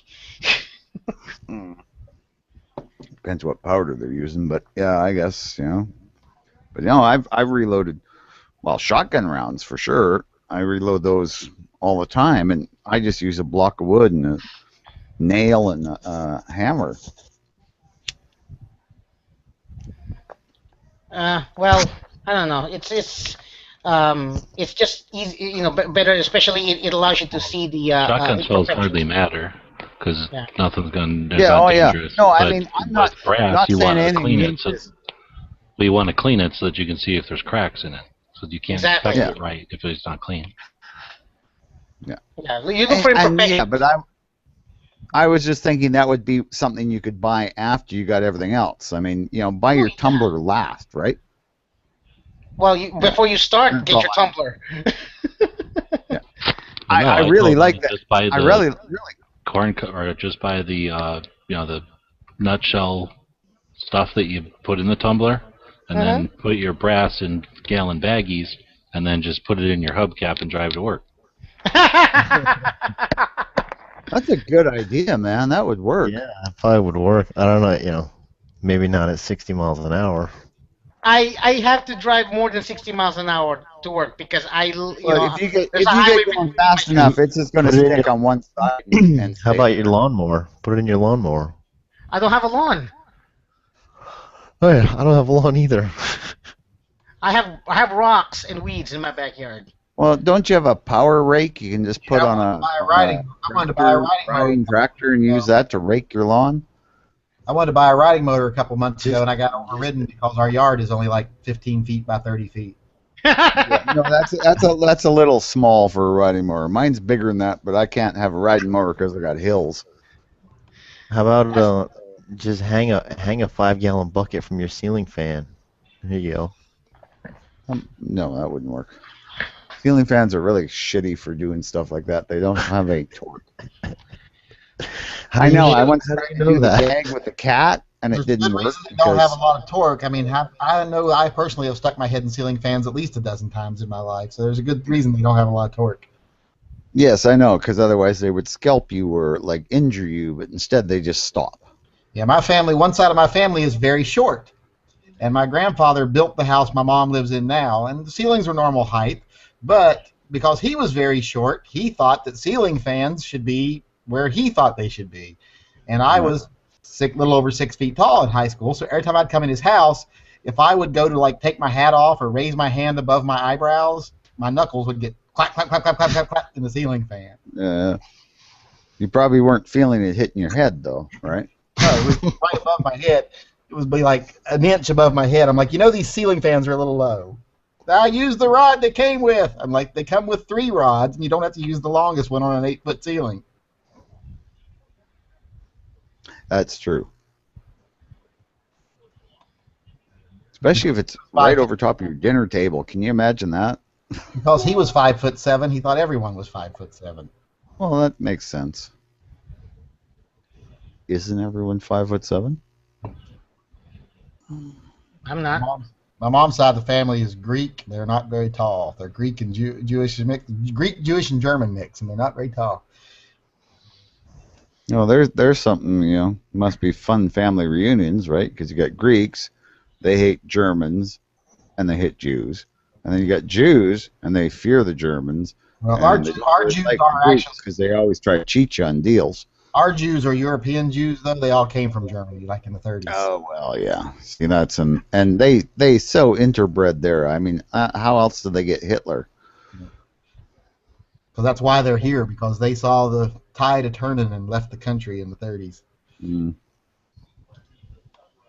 Yeah, that's gonna suck. Hey, Yankee, when are you gonna get the shotgun? It should arrive tomorrow. I don't know what time of day. If it arrives early, I'll be able to go get it tomorrow. If not, I won't be able to go get it until Wednesday. You go buy that Sega? Yeah, I bought that. No, I bought a Vepr 12. Oh, but yeah, 12 gauge. So you're gonna get a big drum for it, and no, I can't legally put more than a 5-round magazine in it. What? What do you live in Canada? No. It's not 922R compliant, but not that they would ever prosecute me for putting the magazine in it. But I mean, I'll have some mags around, in case without rule of law ever happens, the government ever collapses. I won't care. Zombies attack. If zombies come, I'll take my chances on getting charged with a 922R. Yeah. Me too. Somebody charges me with any firearm compliance in the middle of a zombie apocalypse. I'm gonna fucking knock them out and throw them to the zombies, because you don't do shit like that. It's like some guy though I was on the forum the other day, and one of the guys was like, "Well, at my range, we get lots of sheriff's officers and ATF agents, and if they don't think your gun's compliant, they'll come up and demand that you let them inspect it." I was like, I'd tell them to go take a flying fuck if they walked up to me and wanted to inspect my gun. I was like, you come back with a warrant and try to inspect and seize my property. And you can. Yeah, that's weird. I mean, it's so hard because we have such draconian gun laws, and then you find out what you guys have some of the same kind of stuff, but it's really more specific. Yeah, it has to be. Yeah. You don't write it very, but that's how they get it in. They're like, well, we'll write it so specific that it only affects certain things, but then they start trying to broaden it as they go. Yeah, that sucks. Arizona's not like that, right? What? It doesn't have them stupid gun laws. No. The 922R is universal in the U.S. Yeah, that's universal, but I mean, Arizona has overall good gun laws, but you're still in Arizona, so it's kind of a block. Yeah, here in Arizona, if some cop sees you with that, they'll just probably say, "Just careful with that, okay?" Here, no one says anything to me here. I mean, I open carry and run past police, and I mean, when I open carry on the 2nd every month, I never have any problem, and I understand. I tell people, I don't have any problem. But then again, I also understand that I'm a 47-year-old white guy that looks like a narc. So. Yeah, they probably just think you're a cop or something. Yeah, I get jealous when I see all these open carry videos. Especially being in Florida, we got more concealed weapons permits here than anywhere else in the country, but we don't open carry. Not even that I would really open carry all that much, but just the being able to wear an outside the waistband holster and just throw a T-shirt over it and not have to worry about, somebody flipping out. I want one of these digital round counters for the AR you put up. So you found you found the digital round for the AR? You found that? Yeah, I saw that link you put over there. I was like, I kind of want one of these, but I want it because it's like in Aliens where they're having the countdowns on their guns when they're shooting. Yeah. No, I Yeah. was talking about that too. Yeah, I mean, what is it with you guys? You got to have a The countdown. better You can't one from count Light and around. Wise International, I guess, makes a count a shot, and it goes up on the rail, and it learns the gun that it's on, so it can learn 12 different guns or something, and you just put it on the gun, and you just tell it what round you're on, and it'll just keep track from then on, and when you change mags, it'll count, and as long as you tell it, like, I load to 20 rounds or 30 rounds or 29 rounds or whatever it is, it'll just tell you all the time. I mean, it's cool though to have that little countdown thing like in Aliens on the side of your Like the pulse rifle. Yeah. Yeah. It's an M40 pulse rifle. That was the best one, though, man. Aliens, the second one with Bill Paxton. That was classic. was the best by far. I mean, it was way better than. I mean, Alien was great, but Alien was like a horror drama. Right. It was like a suspense drama. It was suspense, whereas Alien was with the S was just all out science fiction. It's survival horror. Man, It's survival I'll horror. tell you what, though. Have you seen Prometheus? Yeah, I did. I can't say I was crazy about Prometheus. No, but out of all of them, I'd say it comes in it's a closer second than any of the other ones I've seen. I don't know. I like Alien better than Prometheus, but Prometheus was okay. I just didn't like the fact that they made it too late and then they tried to say, oh, well, this has got nothing to do with Aliens. I was like, really? Because it was written as like a prequel to Aliens. Yeah, it was kind of forced together to kind of tie into the other ones rather than just tie them up. Mm. When you got Well, I think What's they it- ruined the movie by trying to make it not an Aliens prequel. If they had just done it as an Alien prequel, it would have been better. yeah. Yeah. No, but Aliens was by far the best. Yep. Even that pulse rifle that was on IMFDB. I think it's they took parts from like a SPAS 12 to make that thing. Oh, probably. Yeah. I mean, that's the thing about Hollywood. They can make all kinds of cool shit out of just parts Yeah. It's not gonna work. because it don't have to work. Yeah. A lot of Hollywood guns that are futuristic actually are Mini 14s. And they put different stocks on them. Or Like- Mauser broom handles, Chris. I mean, that was a famous Star Star Wars. Yeah. Yeah. Yeah. But that was only to make it, to make Han Solo's gun look cool. As they chose that one. So Yeah, well, I know it's the coolest looking gun ever. let's see. And speaking of cool Mauser broom handles, where's Edge been? Did he get arrested again? Here. It was here the other night. He was in the Was he? Oh, okay. chat earlier. Yeah. Yeah. I got to see Edge when I come down there. I'm going to have to make a trip to Texas for sure. Because, I mean, I'm down in that general area. I was supposed to be in Dallas this whole week. My dealership was supposed to send me out there for training. Oh, yeah. Yeah, Really and- cool. Yeah, it would have been very cool. I wanted to go out there and check it out. I've never been to Texas. Oh, I would love Dallas, man. I got shirts that just go with the ambiance and drop my cat ranch, man. I got pointy-toed boots and a funny-looking hat.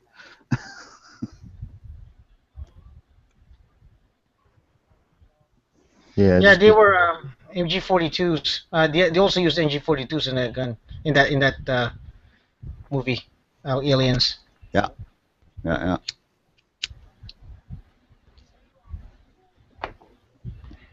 Yeah, that were those pod guns that they would just set down, and they were remote controlled or automatic. That anything that moved, they would just waste them. Yeah. They have shit like that now. Yeah. Yeah, they got communicators from Star Trek now too. Oh yeah, they're called cell phones. Yeah. Oh yeah, yeah. What do you call this? Yeah, they were Thompson submachine guns. The pulse rifles were. But we still had flip phones, just like regular flip phones, like your old SeaTacs and all that other stuff. I always wondered, why the fuck didn't someone make a replica of the communicators from Star Trek? Who wouldn't have? Oh, I know. Even Yeah. a case that went around your phone, that would have been just so cool. They were big though. Those communicators. If you're talking like old. Yeah, they were the size of 1970 modern series. smartphones. Yeah, well, the old ones like this 1970 series, Star Trek, the television series, they would have been bigger than probably the first flip phone. No, they were about the same size. You're close, but I would just like to have had one. I mean, why didn't they make those? That's one of those things that you look back and you're like, why the fuck didn't they make those? Yeah. Okay. Dickheads.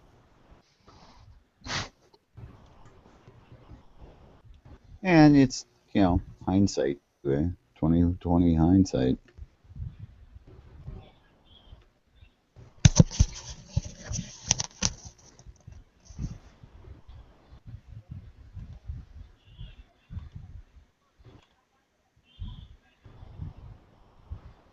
So who's a better Captain Yankee, Picard or Kirk? Picard. And I'm of the Kirk generation, but Picard was a better captain. If I had to serve under one or the other, it would definitely be Picard. Yeah, absolutely. You may lose some subs for that. Kirk probably would have been a lot more fun, but Picard, you probably would have lived longer. In more realistic show, he would have got a lot of people killed. Yeah. And he probably would have brought back all kinds of weird diseases from all those like pink and purple and green women he slept with. At least Picard didn't fuck everything that was bipedal. This is untampered with.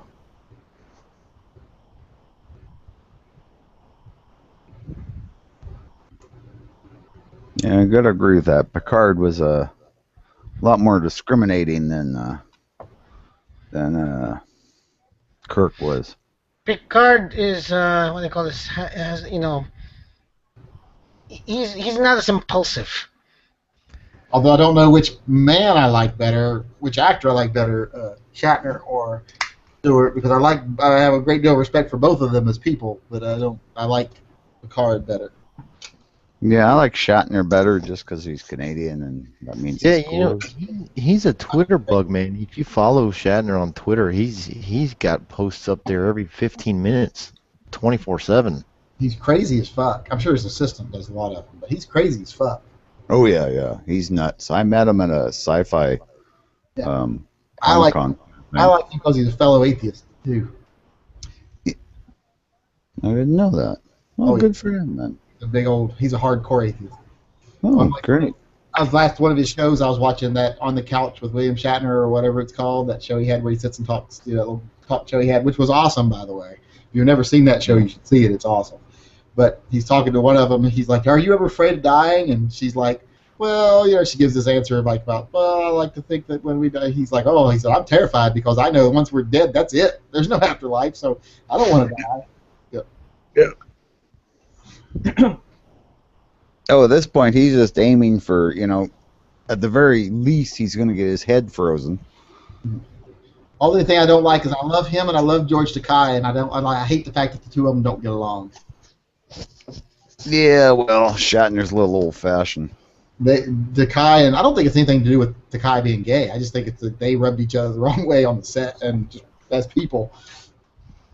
Yeah, Well, that Takei's may be too, putting man. stuff on Twitter all the time too. Yeah, Takei's fun. Funny stuff.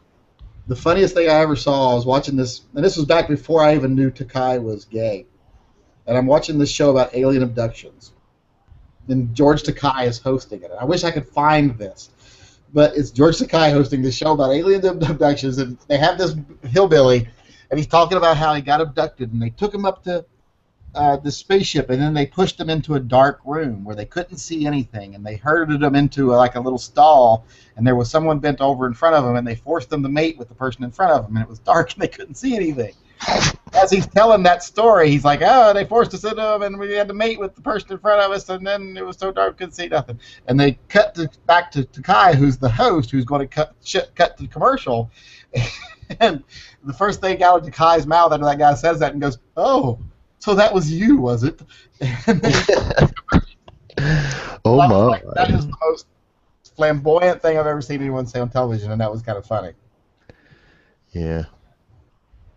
That's hilarious, man.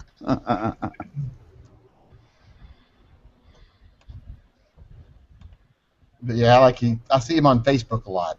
To Kai, stuff he posts. Yeah, those were the only real two Star Treks that I really got into. It was the old 70 series and the Next Generation. See, I watched all of them pretty much. I watched Voyager, and I watched Deep Space Nine, and I even watched the crappy one with the quantum jump guy. Enterprise. Yeah. Enterprise. Hey, I liked Enterprise. I thought that was the best starship they ever put out, and I really liked the shows until they got into the Time War, and then it was like, ugh, now you've lost me. Yeah, I liked it. I mean, it was good, but I couldn't get into the Deep Space Nine or I don't know. Deep Space Nine was good because of the space battles. I'm sorry. I liked it. I liked the fact I liked the whole Jim Hadar thing. I liked that whole. Yeah, the Dominion War was probably the highlight of that show. Yeah. I followed that all the way through to the end. I mean, it's like one of the shows I actually followed all the way through to the end.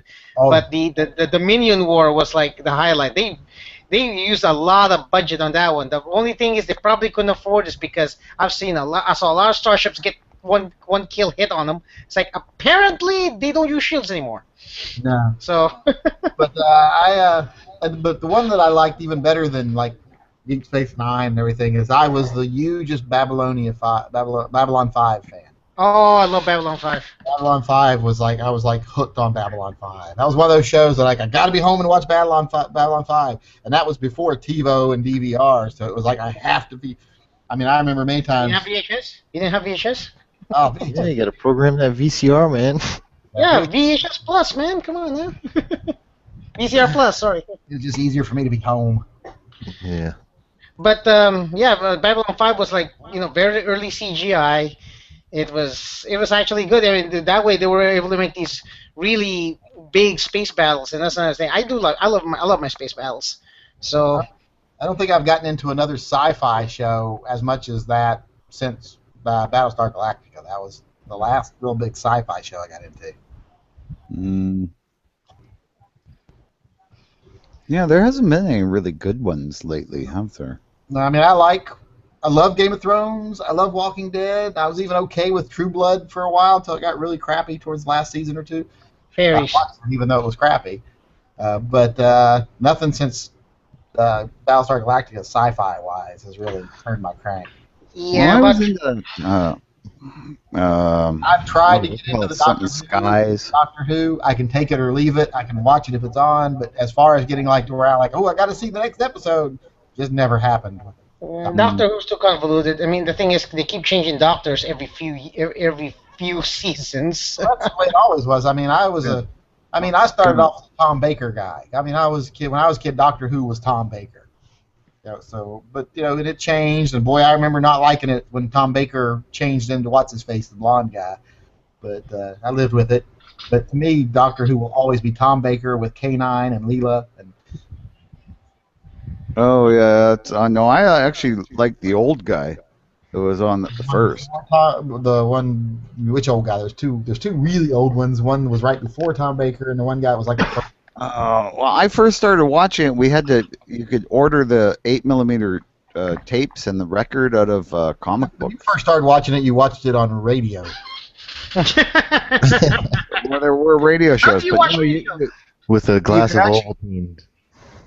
my parents did 8mm films, and we had the projector and everything, and I could order those films through the comic books, and they were great. How many? You just had to start the record at the right time. How do you spell film? or a U or a U? I Or caught Say, I caught the thing is, THILLUM. the thing is, you had to start the records at exactly the right time, otherwise the voice wouldn't sync. Oh, yeah. But they were cool, and you could, they were cheap. They were like $1, which I guess was a lot of money back then, but not that much to have your own movie copy. I think I still have them somewhere.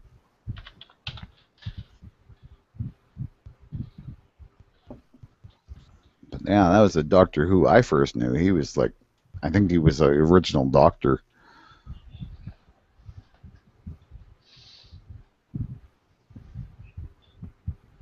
So anyway, I gotta go find out if my insurance company's gonna like fix my trailer or write it off, and then I have to find another one, which I've already been looking for, and I've found some that look pretty cool.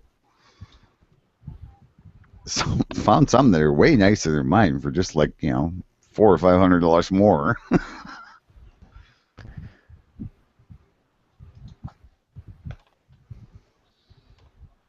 Well, if I got to drive all the way down there, might as well have something decent. Not that mine, wasn't decent. It was just, older trailer. Had all the usual leaks and problems. You could probably rent one just for a quick trip. No, they're terrible expensive to rent. Yeah. Like a tent trailer is, like $400 a week. I'm going to be up all night tonight. I just know it. Doing what?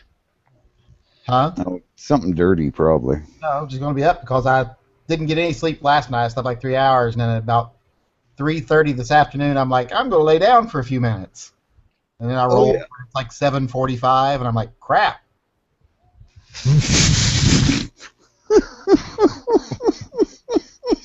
That's fucking hilarious, man. That just means you did your night sleep in the middle of the afternoon. I took a 4-hour nap from like 3:30 to 7:30. Mm-hmm. I fell asleep on the road today on my way back home, so it's like Oh. I woke up. It's a good thing it was straight. I woke up. It's like, oh, I'm still driving. Okay, cool. Oh, Count man. how many times I did that when I was in college and back when I was still trying to do, I was in the military and going to school and trying to hold down a part-time job too. So I was doing this triangle every day between Charleston, West Virginia, Huntington, West Virginia, Gallipolis, Ohio, and then back again every day. And I can't count how many times I wake up driving off the road in that time period of my life. I'm like, how did I even freaking do it? Yeah. Well, you always wake up as soon as you hear that gravel hitting the inner fenders. I have woken up on many a median before. I woke up in the median in the grass in Oklahoma one time, and it was definitely like I didn't wake up in the the gravel. I woke up in the middle of the median between the highway going both ways, and I had been driving there for a while. Well, I didn't pass out. I was actually coming home from work, no alcohol involved. Fell asleep on my motorcycle, and woke up when I heard the gravel hitting the fenders. That was scary. I I fell remember, asleep on a horse before, but I wouldn't fall asleep on a motorcycle. I remember many a times cranking up the stereo as loud as I could, and rolling down the window in the middle of winter, trying to just stay awake long enough to get home. Yep. Been there, done that. That was my life for like 2 years, and I look back now and I'm like, how did I even live? I slept like 5 hours a day and drove 5 hours a day every day. And like, how did I even survive? Yeah. See, my life depended on it. my worst time with falling asleep was when I had a regular job and drove back and forth the same 15-kilometer, 7-mile, whatever route every day, and it was just awful coming home from work, man. It was so hard to keep your eyes open because it was just like, yeah, I've worked hard all day and it's the same fucking road, and it only had 2 turns in it.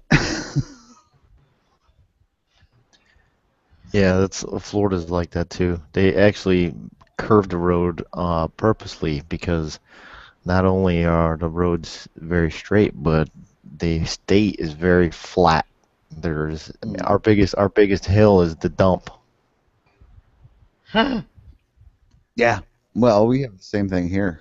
Yeah. We actually made a ski hill out of our dump for, some provincial games or something. Yeah.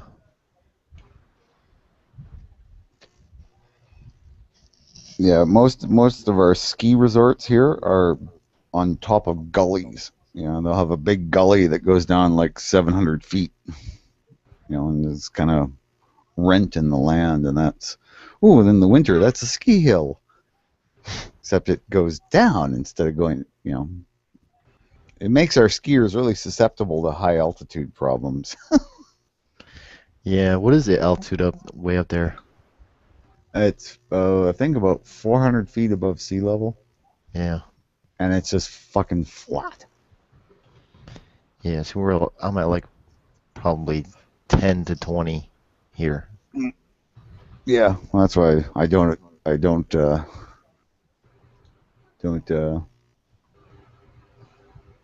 admire anyone who's from, like, you know, the lower on the coastline. It's just like, well, I don't admire. It's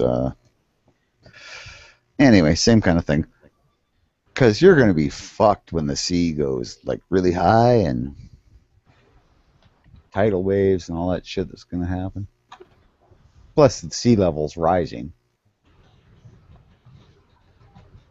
Yeah, I wouldn't want to be anywhere near coast. Don't envy. That's the word I'm looking for. I don't envy anyone who lives on the coast. Ugh. Sounds so much better than what I said.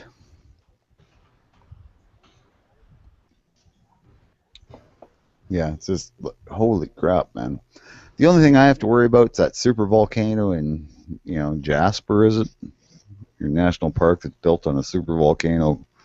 Oh, it's got the hot springs and I think it's Jasper, isn't Yellowstone? it? Yellowstone. Yellowstone. Yeah, okay, Yellowstone, yeah. Yeah, Oof. giant super volcano. Yeah, it's a super volcano, but there's a word for it. You call it caldera. They're in the caldera, which is the caldera. Yeah. And if it blows, it's gonna even fucking suck up here.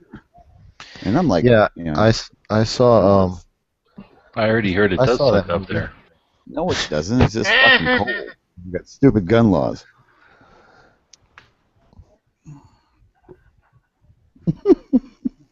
Hey, Yankee, when you get the Vapor 12, are you going to try to shoot skeet with it? Who's skeet? Are you going to try to shoot, like, clays with it? No. I don't shoot clay now. Why the fuck would I want to start that then? It's really good practice, though. It really trains your eye. And it's fun. Yeah, it is. I've run 100. I've run 100 clays. Empty that mag just to hit one clay, you know? Yeah. I shoot it with my Remington 1100. It's great, man, and it's short barreled. It works really good. You 7-shot in that thing. It's like you got a big pattern.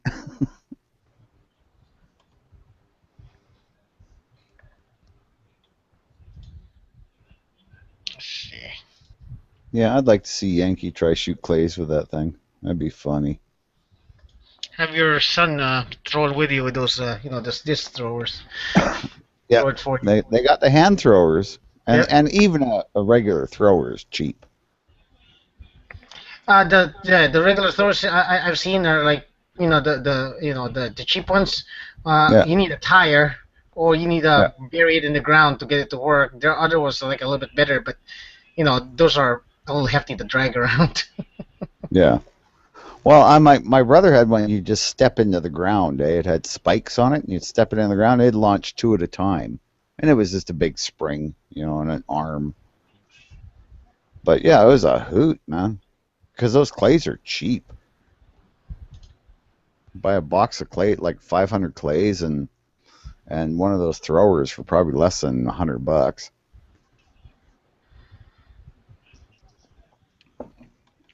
Hell of a lot of fun. We used to shoot them with my brother's riot guns. That was a blast. The pistol grip one sucked, man. You couldn't hit shit with that. It was a Mossberg. Well, yeah, because it hurts. But if you have a pistol grip with a stock, that'll be a little better. No, it didn't even have it was just a pistol grip. So, yeah, trying to shoot that, you just kind of hold it in one hand and point it at where the birds. Those are meant for hip firing. Come from. Oh yes, I know. That's what made it such a challenge to shoot skeet with. Well, yeah, I mean, you're not gonna like hip fire from the upward. you know, I don't care how much spread that thing has. You're not gonna hit that clay. No. Firing from the hip was just useless. Yeah, but you could actually point it like a pistol, because it was you're shooting those really the rounds used for shooting clays don't have a whole lot of recoil. Sure, if you don't like your wrist that much. No, it doesn't bother you.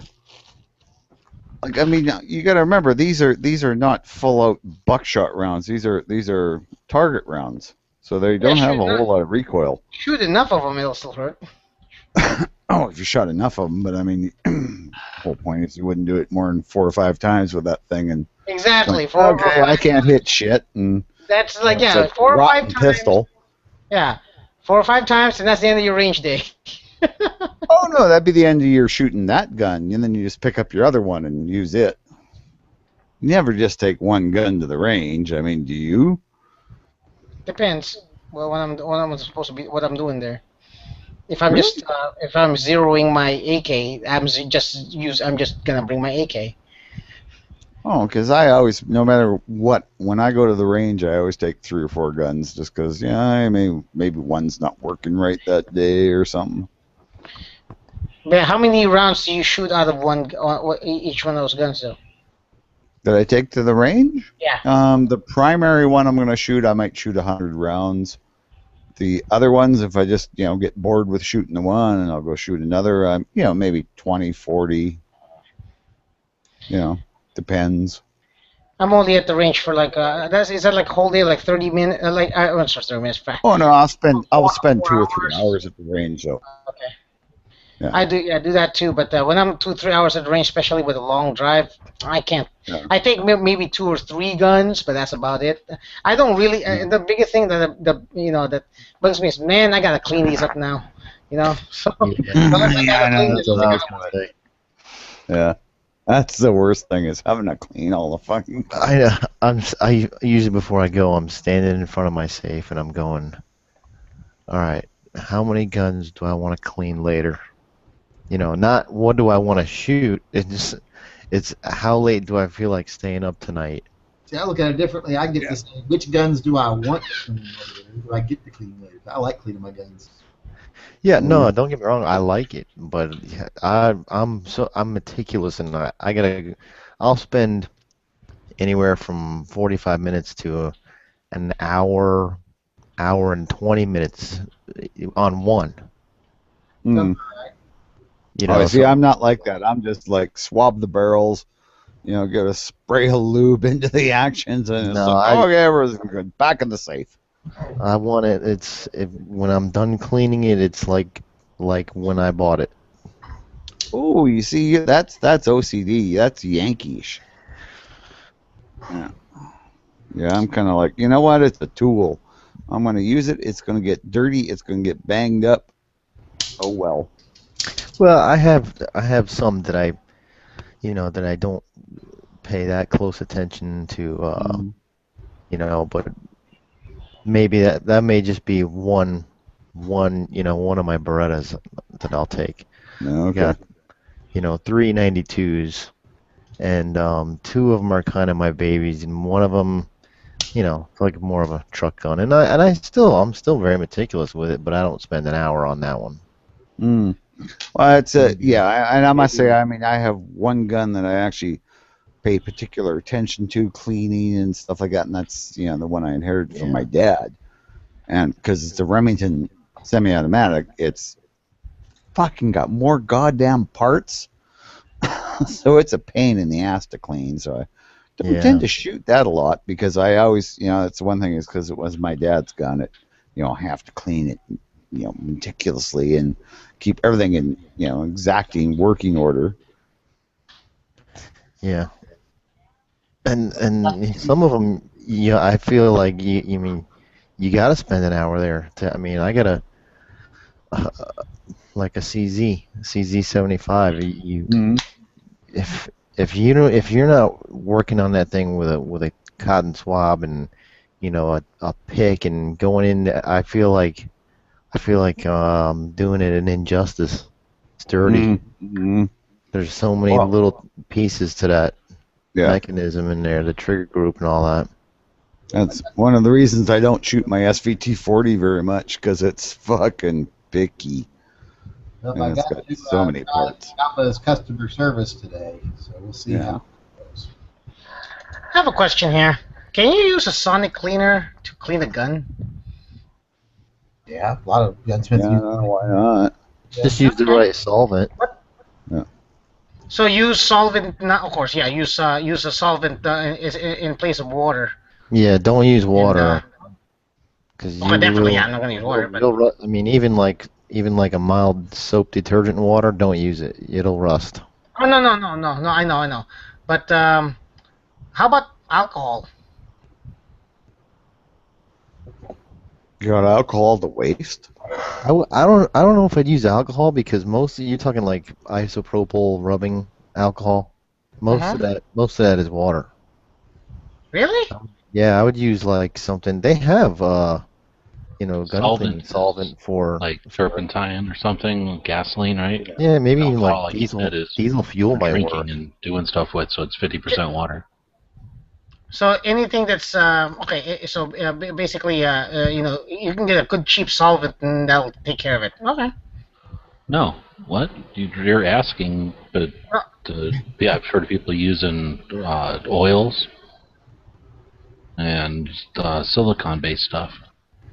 Yeah, they sell. I mean, if you want the right stuff, they sell the stuff. It's like Sonic gun cleaning solvent. You can buy it. I mean, you can find other options out there. I'm sure that'll work probably just as good. But Yeah.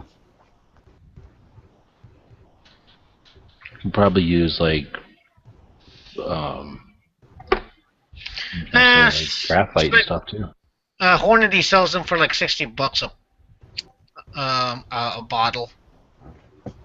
Yeah, but you're only going to use that one bottle, you know. Yeah. Well, there goes my idea. Oh well. I was trying to see if I can use anything, but like well, maybe maybe hops, maybe like a big bottle, like a quarter bottle of hops, a couple of quarter bottle of hops. That'll probably Or why not just canola oil? Well, I'm staying away from like oily stuff. Oh, okay. no, I the think reason why, a big bottle of hops would probably work fine. Throw it in there and yeah. you know. The only thing is I want it to dry without any residue. So. Yeah, hops isn't gonna really dry though. Yeah. Yeah, I have to wipe everything down. So what's the point? I'll just clean them by hand. Yeah. Well, you could clean it, with the hops, and then maybe use some soap and water to just get the oil off real quick, and then dry it with a hair dryer or something. I just wouldn't run soap and water in a sonic cleaner, But I don't think you'd have a problem degreasing it after you're done, or get some of that gun scrubber. Some people say you can use a non-chlorinated brake cleaner too. Okay. Or I can use whatever's in that powder blast. You know what powder blast is? Yeah. Powder blast is in liquid form. It's like that dries like fast. Yeah. Yeah. So if I can get like a powder blast solvent, that'll knock it and put it in there, in the pan, and then it'll just dry up, and of course it'll dry up off the pan in a couple of days. Yeah. You could use lard. That'd work. Okay, dude. I'm trying to avoid oily crap that I have to clean up afterwards. Well, just wear leather gloves, and that soaks up the lard, and plus it protects the gloves. I mean, come on, man. Let's think outside the box. Okay, what part of I don't want oily residue on my gun does not ring a bell? I don't know. I'm just thinking, prepping wise, easier to use lard. Because what I'm trying to do is basically I'm trying to just put get a sonic cleaner, put the solvent in there, put the gun in there, take it out, let it dry, and I'm done. Well, that won't work after happen. shit hits the fan because there won't be electricity. Jeez, Chris, come on, think here. Okay, shit, it's gonna Oh, Dude, I'm only fucking with you, buddy. I'm sorry. I'm sorry. I miss you too, bro. I remember now. You piss me off every time I get into a conversation. I'm sorry, man. I'm just joking with you. Yeah. I understand what you're saying, and yeah, I would think graphite would be a great way to go. No, here's the thing, too, though. I mean, the thing is, that everybody says when shit hits the fan, when shit hits the fan. It's like, you know when shit's gonna hit the fan? No, then don't worry about it. Did they make Here's one. graphite gun lubricant? Anybody ever seen anything like that? I've seen it for like cars and shit. It's Yeah, great on steering wheels. Yeah, we use it for like because it's a dry lubricant, so we use it for like door lock cylinders and stuff. Because you put anything oily in there, and it tracks all the dirt and everything. Oh, yeah. Well, it does that with doorknobs. I mean, it's used for doorknobs as well. Yeah, same application basically. Mm-hmm. Yeah, because it doesn't pick up any dirt. Yeah, it's just dry. Yep. Here's something here. There's a product from Lyman. Here. Mm-hmm. Is it non-oil based or? It's a cleaning solution. Oh, there's some Kano graphite gun lubricant. There is? Yep. Called Kano, K-A-N-O, Dryphite, D-R-Y-P-H-I-T-E, graphite gun lubricant in a 10-ounce aerosol. That's funny, Yankee. That's very funny.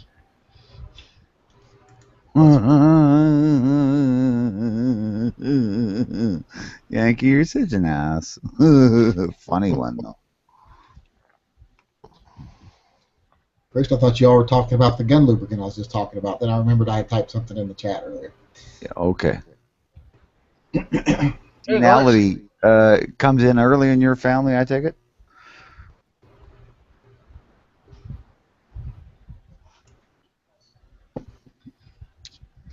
Yeah, I think that's that's an interesting thought, Chris. I mean, if you can use a more dry lubricant. Yeah, maybe I wish one day I can get like a really big, like a industrial size, just sonic cleaner. For my rifles. For my rifles. Rifles in there. It's like you have an hour. Well, this is lubricant. It's like $17 a spray can for a 10-ounce can, which would cost like $4 for the same thing of hops. But it says right here, perfect for use where dusty or dirty environments make oil lubricants ineffective. Mm-hmm. Chris wants to go to the range with like 6 guns, come home, and just throw them all into a big tub full of something. Like a big vat of oil with and pull them out and put them away. Exactly. That'd be nice. Converted hot tub. A converted hot tub. He'll have like a hot tub full of like bacon grease that he just gets in with the guns and then. That's what I'd have. Yeah, man. You know how much fun that'd be? Like he's being birthed every night. You know, bacon grease solidifies, right? To keep it If you warm. warm it. You don't want to get into a cold gun bath, do you? Exactly, man. You'd have to warm that just to body temperature, right? 96 degrees, and you slide in there and swoosh your gun around and then hang it up from a hook so it could drip out. And oh, thank you. That'd be good. It's good for the stock, too, eh? Good for the wood. Nothing like bacon grease for the wood. That's what I need. Freaking shooting gun that has a fucking bacon grease. Can you imagine your wife walking in on you? And you're having a hot tub party with your gun? What the fuck are you doing? And bacon grease? Yeah, I'm pretty sure that'd be divorce papers signed the next day. Plus a committal. Come on in. No. She'll just, she'll just introduce you to a couple of guys who'll introduce you to a straight jacket. Oh no, they can't do that in Canada. We have rights and stuff. Yeah, we got rights and stuff too, but that doesn't. No, but your government's just taking away from you, and you're all going like, "What the fuck? What do you mean we can't have an assembly. I'm just talking about Ferguson because, you know, it's just the recent thing.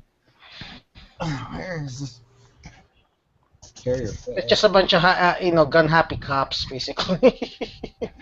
Yeah, Ferguson's a mess. They sent it FedEx, not UPS. Yeah.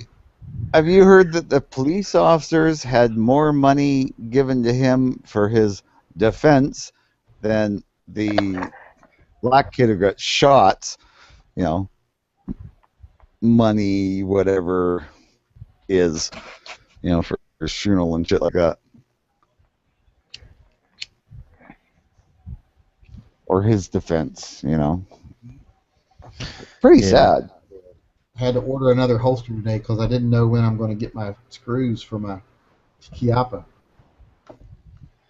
And I don't have a brown holster for the gun I'm carrying, and I'm like, what if I wear brown shoes tomorrow? I got to have a brown holster, so I had to order a brown holster from Amazon. Oh my God.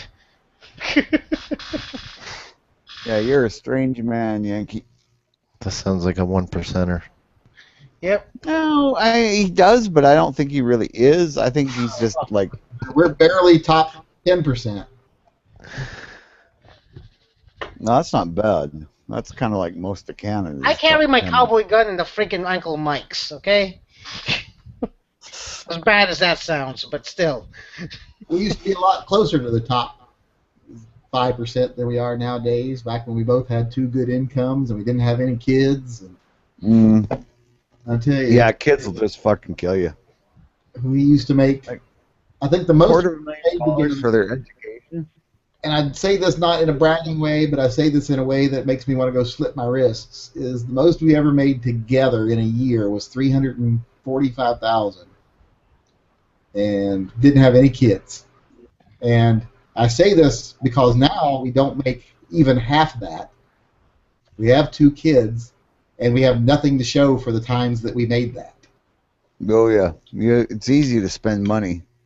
I mean, nothing. We have nothing to show for it. And I'm like, why don't we have a big fancy house? And well, mainly because when we were making that kind of money, I was always like, I'm buying a house that if we both lost our jobs tomorrow, we wouldn't be out on the street. Because I don't believe in overspending to what your minimum income would be if you were at your worst, like if you had to start over again. So I'm like, where did all that fucking money go? But then we sit back and we look and we're like, well, we used to go to Alaska every couple of months, and we went to Puerto Rico twice one year. You know, we used to fly down to Mississippi like every other month, and I'm like, yeah, that's thousands of dollars a month doing that shit. Yep. And then I get the whole story of it, but now we have the memories. I'm like, fuck the memories. Once I'm senile, I'm not going to. I can convince myself I went whether I did or I didn't. I was like, I'd rather have the money. I put my money into my pension plan, so. Well, we donate the max we can donate really to our retirement, and still make it all worthwhile. And I'm even worried about doing that because nowadays you donate the max you can donate to your retirement, and then some company decides to raid everything you have right before you retire, and you got nothing. Yeah, they can't do that here. Which is nice because it means that I can retire now. Again. Yeah, enjoy the last months of your life. That's true. And why not? These are your golden jobs. Enjoy them. Well, I spent the last couple of years of my life working for a company that I can barely work for, so fuck it. I'll just enjoy my retirement. Your wife still works though, doesn't she? Oh, yeah. Yeah, she likes her job. She won't leave it. And plus, if she did, she'd have to stay home with you. No, that's probably part of it, yeah. My kids aren't real happy. What do you mean you're going to be home all the time? My kids would die if I wasn't home all the time. They don't like it if I talked about going back to work a year ago, and they did not like that talk at all. Oh, see, my kids were like, oh, yeah, that'd be cool, Dad, because then you'd be at work, like, when we're home alone. I'm like, no, that's not a good idea. I don't trust my children. Well, I kind of trust the one, but not as, you know. And I kind of trust the other, but, you know, it's just way easier to deal with if I'm here.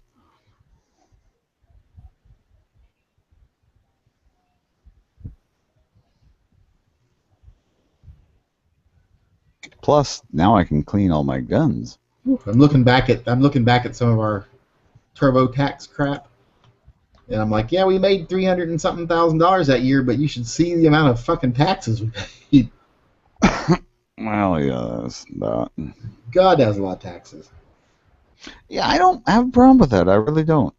No, I mean, I still obviously had plenty of money left over, so I can't complain too much. But Yeah. Well, I mean, you look at what you've owned in your life and go, well, I had a boat, I had this, I had that. Well, yeah, that could be why. yeah, I also look back at that time, and I'm like, well, at that time I had a brand new 5-liter Mustang, and I had 2 motorcycles, and now I got a Mazda and a bicycle. Well, there you go. I mean, I still have my motorcycles because I won't give them up, but, you know, they're both just sitting under tarps. It's like, can't ride them anymore. And, you know, I still got my car, and I still got my Ranchero, and they're in the garage because, well, there's no sense licensing them. I can't really drive them regularly. So, yeah, I understand exactly where you're coming from. I wish I still had my... Every now and then we'll drive past like a brand new nice 5-liter Mustang on the interstate or new Camaro or something, and I'll look at my kids and be like, yep. That's what I used to drive before I had kids. I used to be able to take those cars.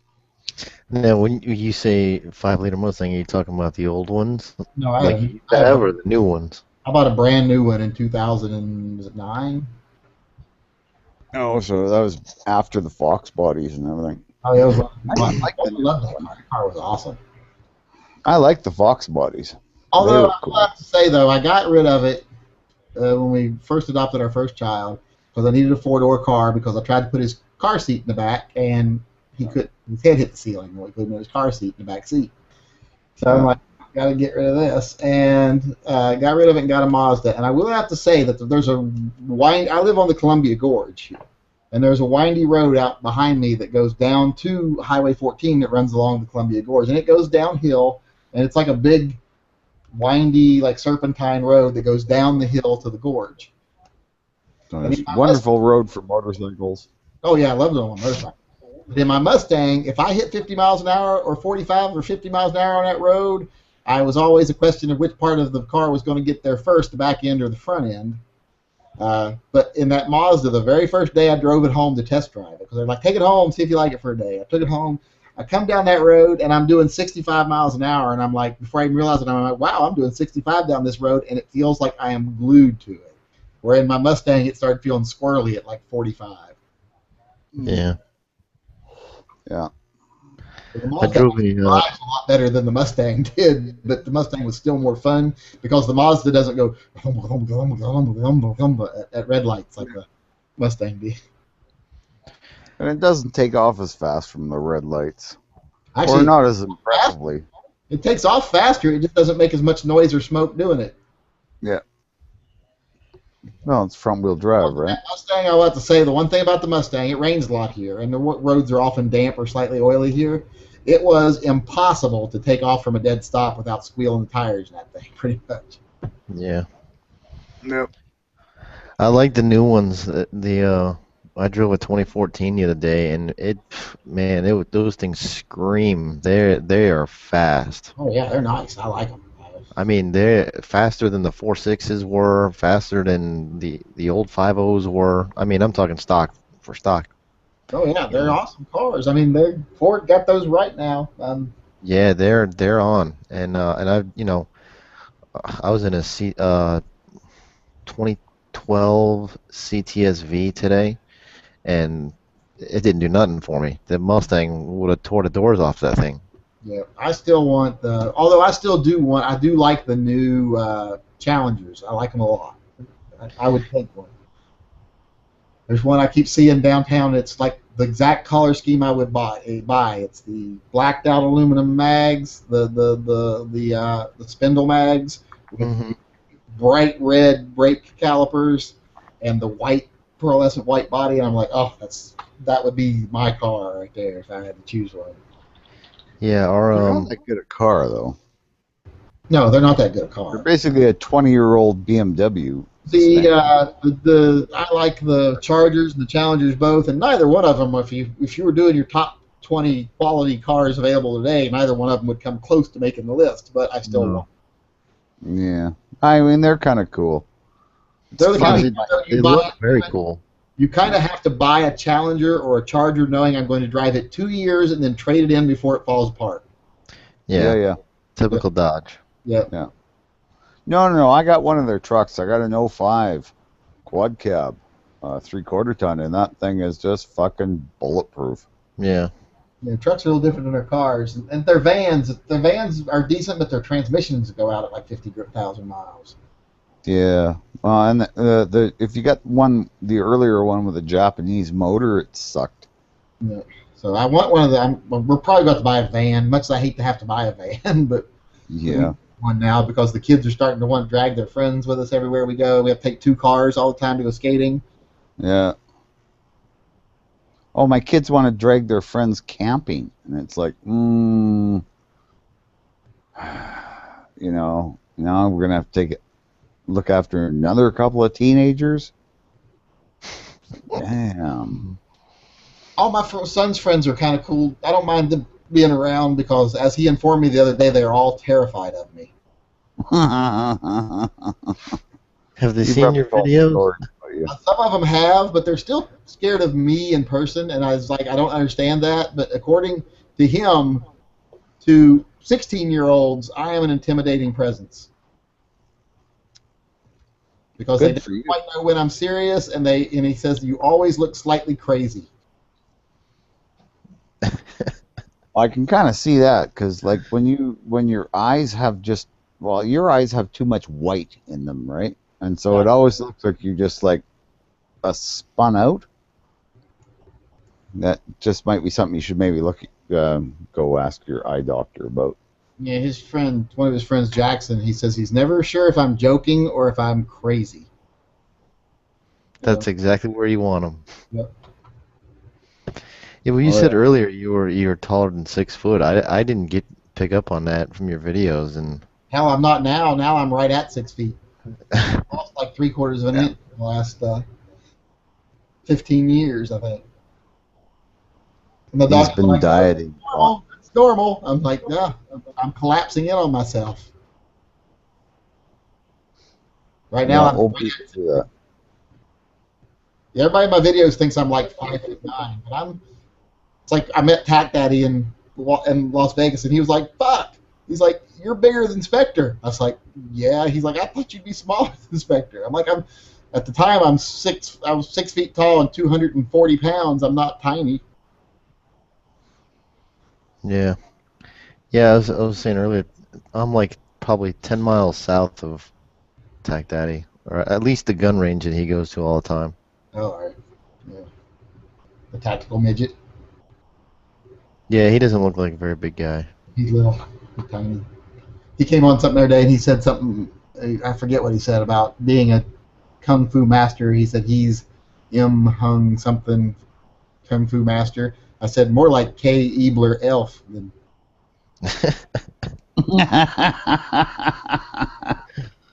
Well, guys, with that, I gotta go. Talk to you guys later. I'm gonna go eat some watermelon, so I'll see y'all. Yeah, I'm gonna head out of here too. It's way past my bedtime. G Webbs and Chris have already left anyway, so. Yeah, he did. All right, man. Guys. Take it easy.